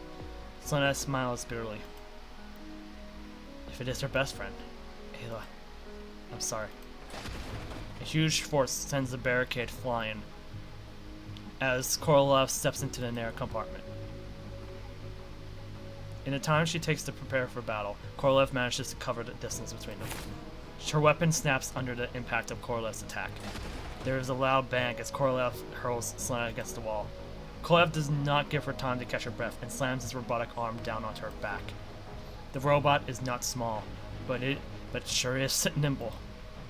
When visiting the space station, please follow the rules and regulations and listen to your guide. Children who vandalize and destroy will be punished. I'm not gonna keep repeating that. Oh, he changed his new dialogue. I finally got you. You're a very disobedient child. Not only have you vandalized the facilities, you also stolen valuable public property. Come now. Return what you stole to Korolev. A child who owns up to their mistakes. It's a good child. What is the goal of this corrupted? She glances down at a geometric core shard in her hands. No. This is the one thing I can never hand over to. Selena started to struggle again, and with her final desperate bursts, she managed to shake the AI robot off her. Taking advantage of the robotic's attempt to stabilize itself on its robotic legs, she dodged to the corner of the room. I must protect the shard. This came at the cost of the entire advanced force's sacrifice. What should I do? Korolev is blocking the entrance, and her weapon has been destroyed. It's a desperate situation with no chance of survival. At the very least, I must. Selena's eyes narrow. In an instant, she turns the pointy end of the shard toward her chest and stabs it straight in. A child who doesn't own up to their mistakes is a naughty child. Korolev, who had regained its balance, looked at Selena, who had the shard hidden in her chest. It charged toward her.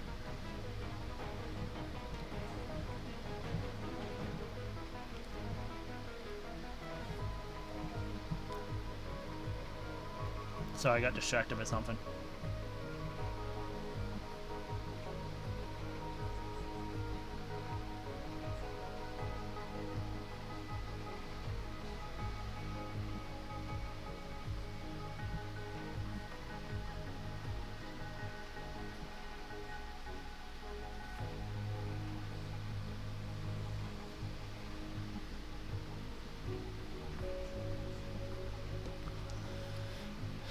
It charged toward her. Once again, crushing her left arm with its own. The item you stole, where did you hide it? Pain signals flood Selena's mind. Ugh. Are you the space station's AI? Being corrupted, it obviously was not able to answer her. To have become what you are is truly tragic. Korolev has always been like this. What are you talking about? You're just a puppet of the punishment virus. Corrupted before was supposed to be the guidance AI of this space station. To make it more approachable to children, its words and actions were programmed to be as innocent as those of a child. The robotic arm pinning her down even bears childish graffiti left by children who used to visit. And now it's nothing more than a killing machine. A good child doesn't gossip about others. But Korolev is forgiven. Just hand it over. If you don't, Korolev will activate punishment mode. According to the rules and regulations of the space station, Korolev has the right to use minimum levels of violence. Son observes it calmly. What's the matter? Why aren't you moving? Very well. The following demonstration will serve as a warning to children on the repercussions of not following the rule regulations. The priority is to get the thief to return the stone item to the owner.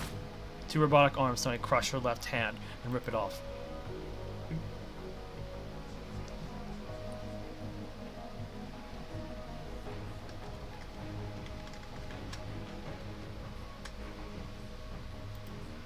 The pain from having her arm ripped off is so great that Selena could not stop herself from crying out. She cannot think. It looks like the thief didn't hide the item in her left hand. Then let's take a look at another body part.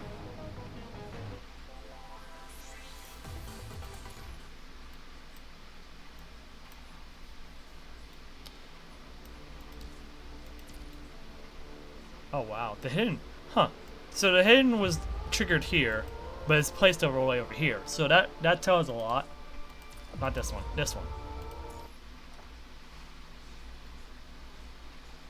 Selena has a dim recollection of seeing a flower in Babylonia's greenhouse. A real flower. Babylonia rarely wastes precious resources on growing decorative flowers, so the beauty of that purple flower blooming in the greenhouse really stood out. What happened next? Her mind was in such chaos that she was not able to access the next part immediately. Oh, right. It was an excursion. Organized by the Center of Basic Public Education. So of course, the purpose of the teacher who took them there was certainly not to have them admire the flowers in bloom. The teacher plucked the flower and deconstructed it in front of him.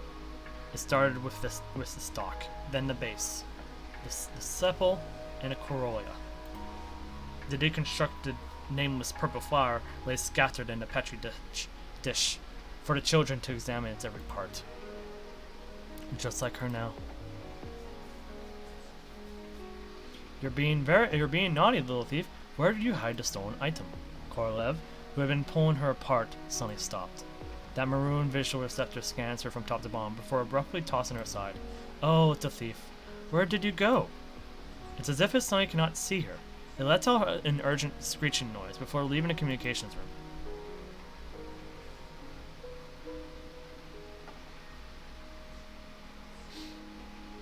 And the shard's still in her.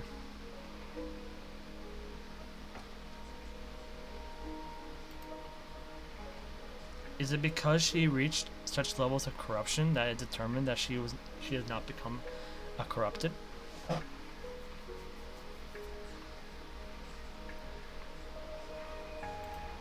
She does not know, nor does she need to. She can no longer feel her lower limbs. The only thing left in her mind was ceaseless pain. She did not dare cut off this pain signal, for fear of mind deviation. She could already feel the geometric core shard buried in her chest gradually infecting her. All of her computing power is focused on keeping her invert device functioning normally, but a crimson is slowly spreading through her mind. When she can see clearly again, Selena finds herself in the most familiar place. She is at the virtual exhibition hall, the place where she first had a dream. When she was still a nobody, this is where she was, in a place nobody cared about, alone with her little robots, attempting to restore pieces of opera collected from the remnants of the Golden Age. The Duke of Milan did not seek revenge for the hardship he encountered. Instead, he forgave every man who had wronged him after they confessed. Years later, all the things that happened were slowly forgotten. The people of Naples continued to live on a beautiful land as always. Naples was still a place of hope despite the occasional disputes and conflicts. Thank you for watching. This is the end of the Tempest. Well, that is Ayla. What's wrong, Ayla? Is there something wrong with it? No, Sona. Your operas are exciting as always. So what exactly is the issue, Ayla? I just don't understand why Duke Prospero was able to forgive Antonio in the end. If it wasn't for Antonio, Prospero and his daughter wouldn't have been exiled to the small island, would he? Why was he able to forgive him just like that?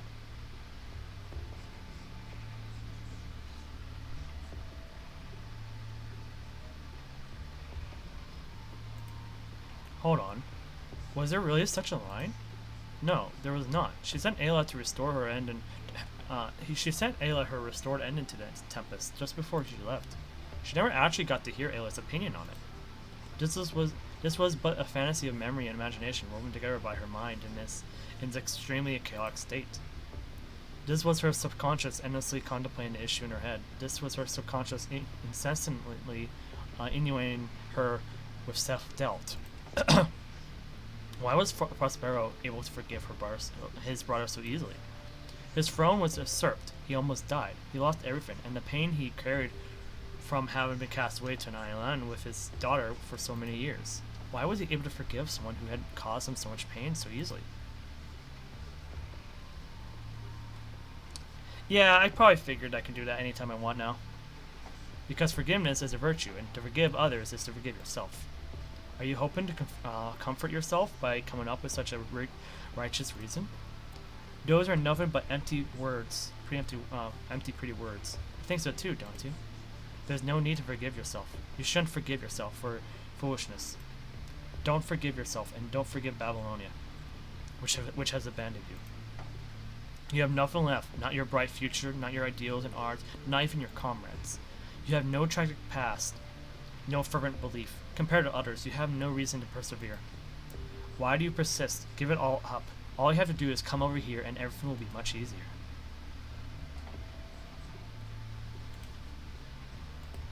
She is right. Looking holistically at all the steps she has taken, her actions seem so paltry and feeble. Most of what she has done in the persistence, of her naivete. It was all completely meaningless. She was just an utterly ordinary girl.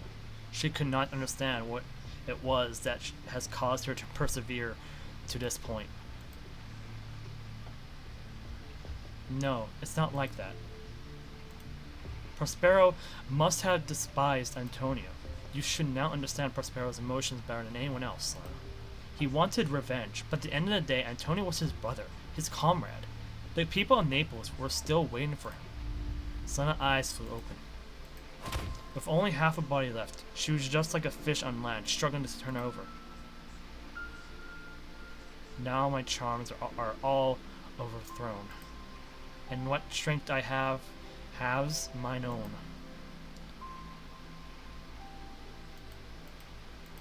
With only half of her left arm left, she used her fingers to effortfully inch forward.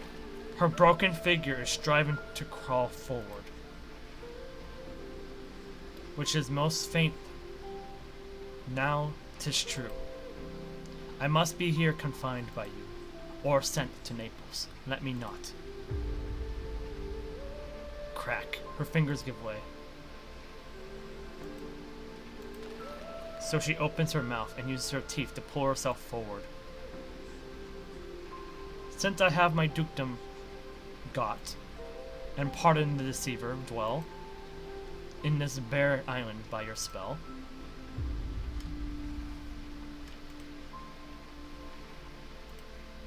She finally manages to pull herself to the corner. Selena endeavors to connect herself to the space station terminal. In an instant, she sees every corner of the space station.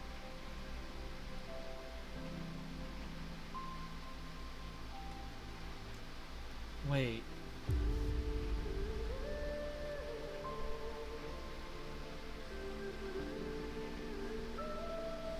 she sees the area's bloodbaths with the advanced force took place, and where the geometric core is, her mind sees everything all at once with unparalleled clarity. It's then that she understands the truth of it all. The punishing virus started off by infecting the gravitational control core, wreaking havoc with the gravity in the space station.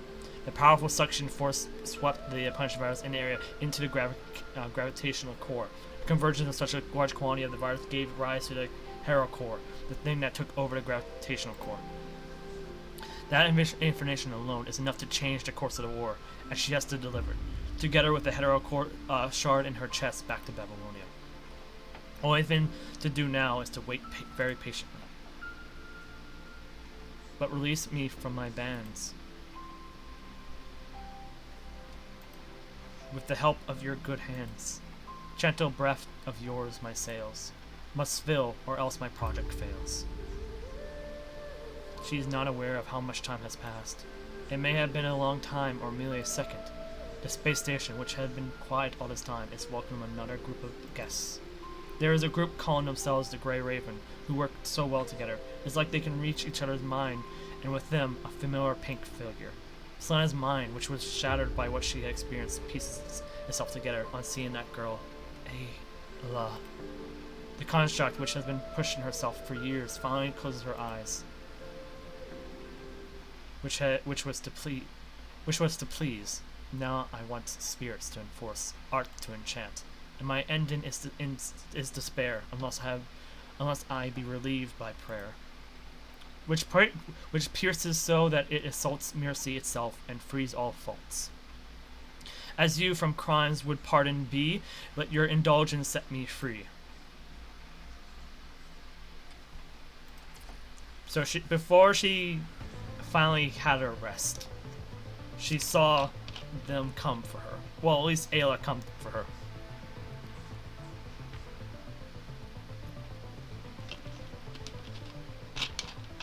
I mean, she doesn't know, but by the time she closed her eyes, it was better for her to assume such.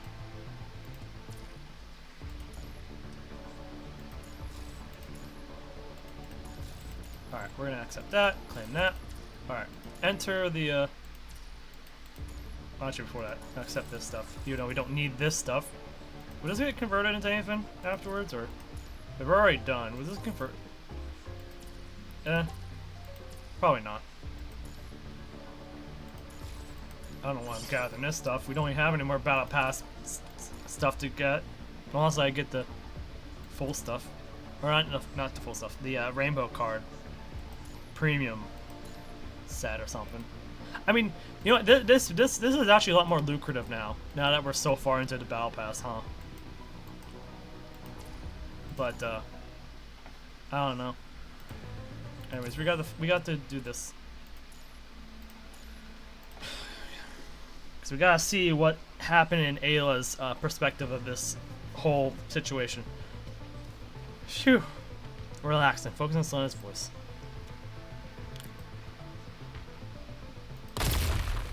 Boom. What was that? Connecting. Ayla, emergency comms. Approach. Leader, what is it? Approaching. The signal is too poor.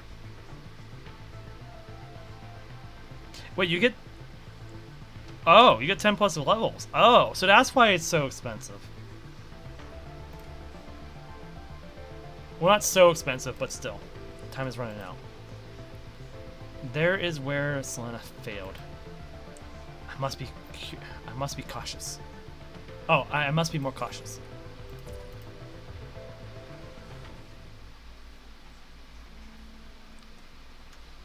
I wouldn't be shocked if they revealed the Gabriel boss here. Well, they revealed Gabriel as a character, but I'll be so surprised if Gabriel as a boss appears in this hidden.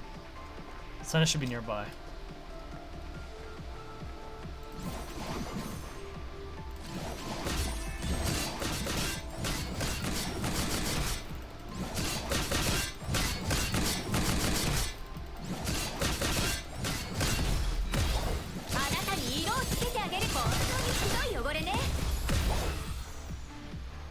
Oh. What the?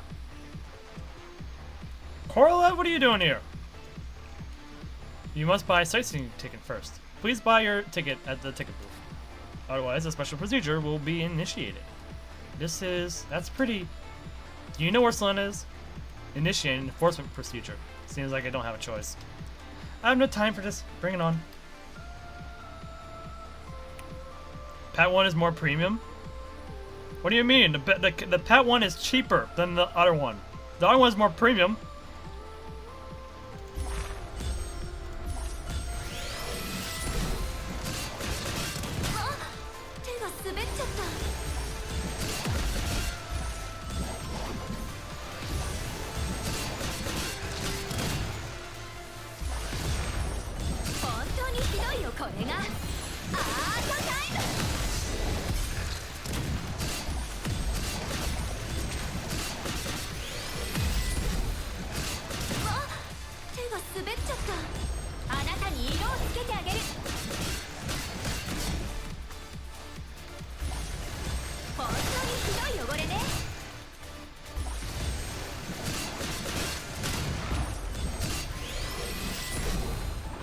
Higher threat level detected.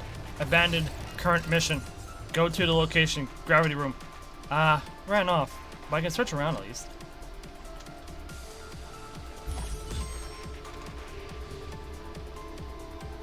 Searches and digs around. There's some blog books stored in the terminal. They should be useful. Oh, pets themselves are premium. You're right. Pets themselves are.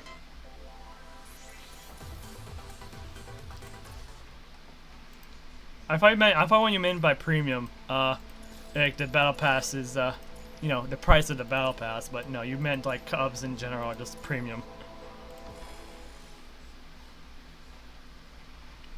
Here it is. Selena!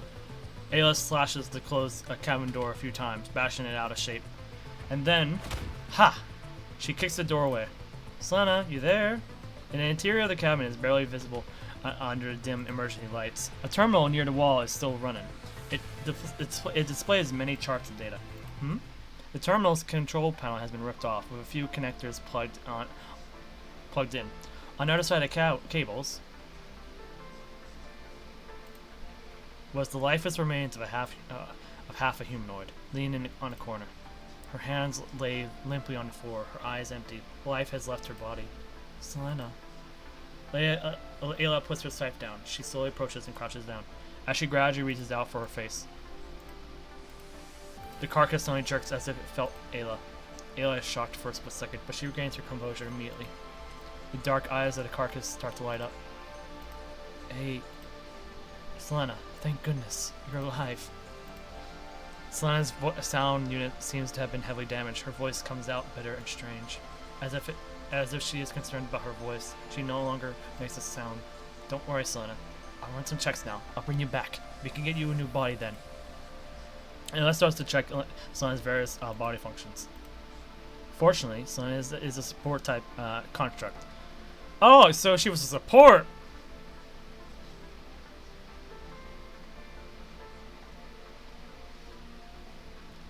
Selena? Oh, Selena. What? Well, isn't there like multiple ways of pronouncing it?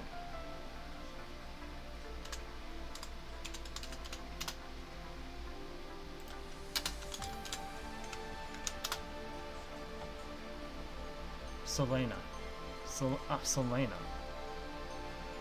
Oh.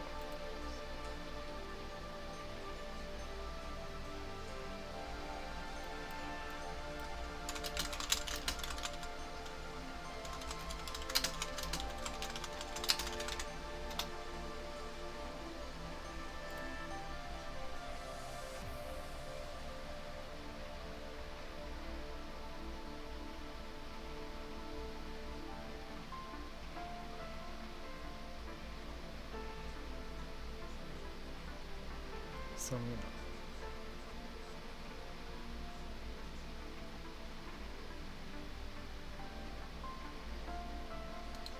Huh. I thought it was Selena for whatever reason. Selena, okay. Selena, alright.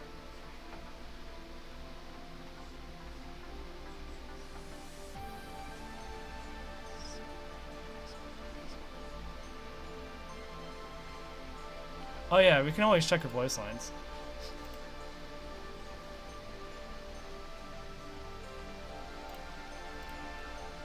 Ayla believes that Selena. Or no, Selena.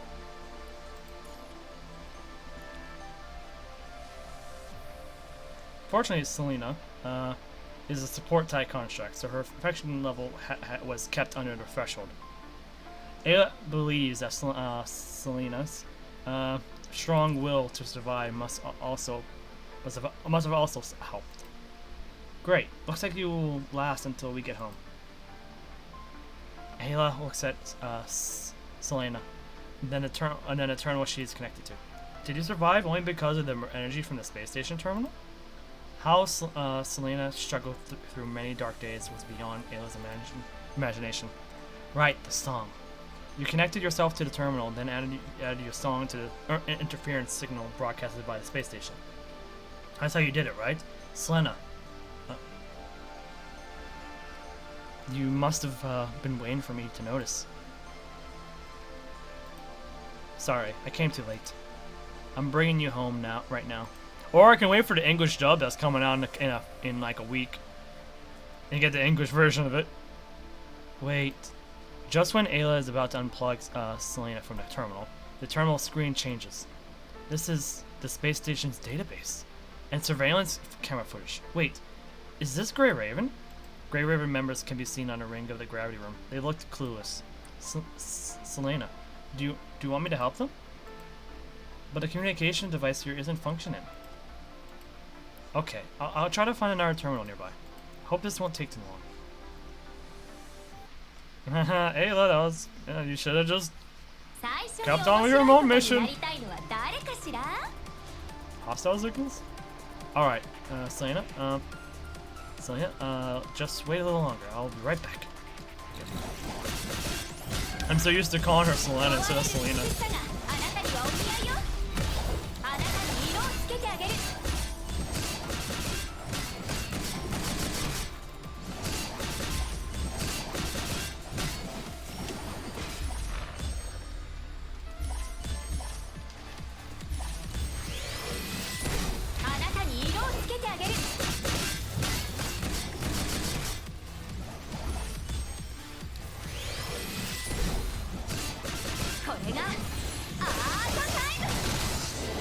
The interference is too strong. After wiping out the enemies here, I have to find another terminal as a signal amplifier. In doing so, I can contact Grey Ravens.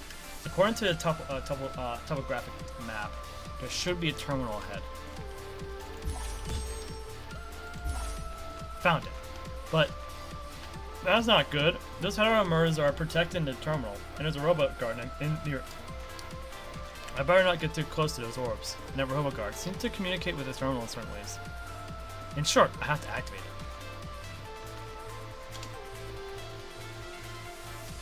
Activate the robot guard.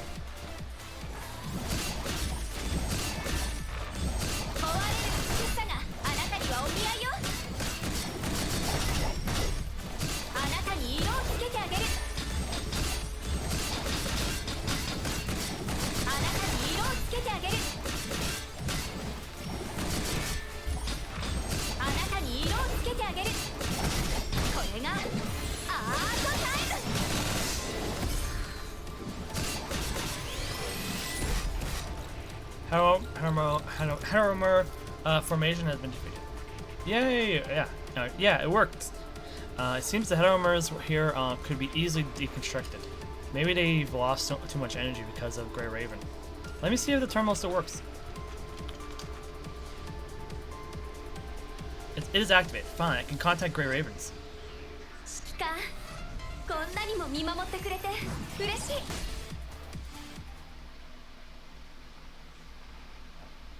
Ayla informs Grey Raven of Gravity Room's mechanism, and at that moment, bang.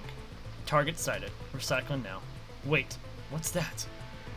Ayla notices the extremely high corruption level of the tall enemy and realizes what was happening. But just when she starts to attack, Selena is already ripped off the terminal. The enemy then turns around and takes Ayla's strike with his broad shoulders. What? Ayla does not hesitate for 1 second. She unleashes numerous attacks with her scythe.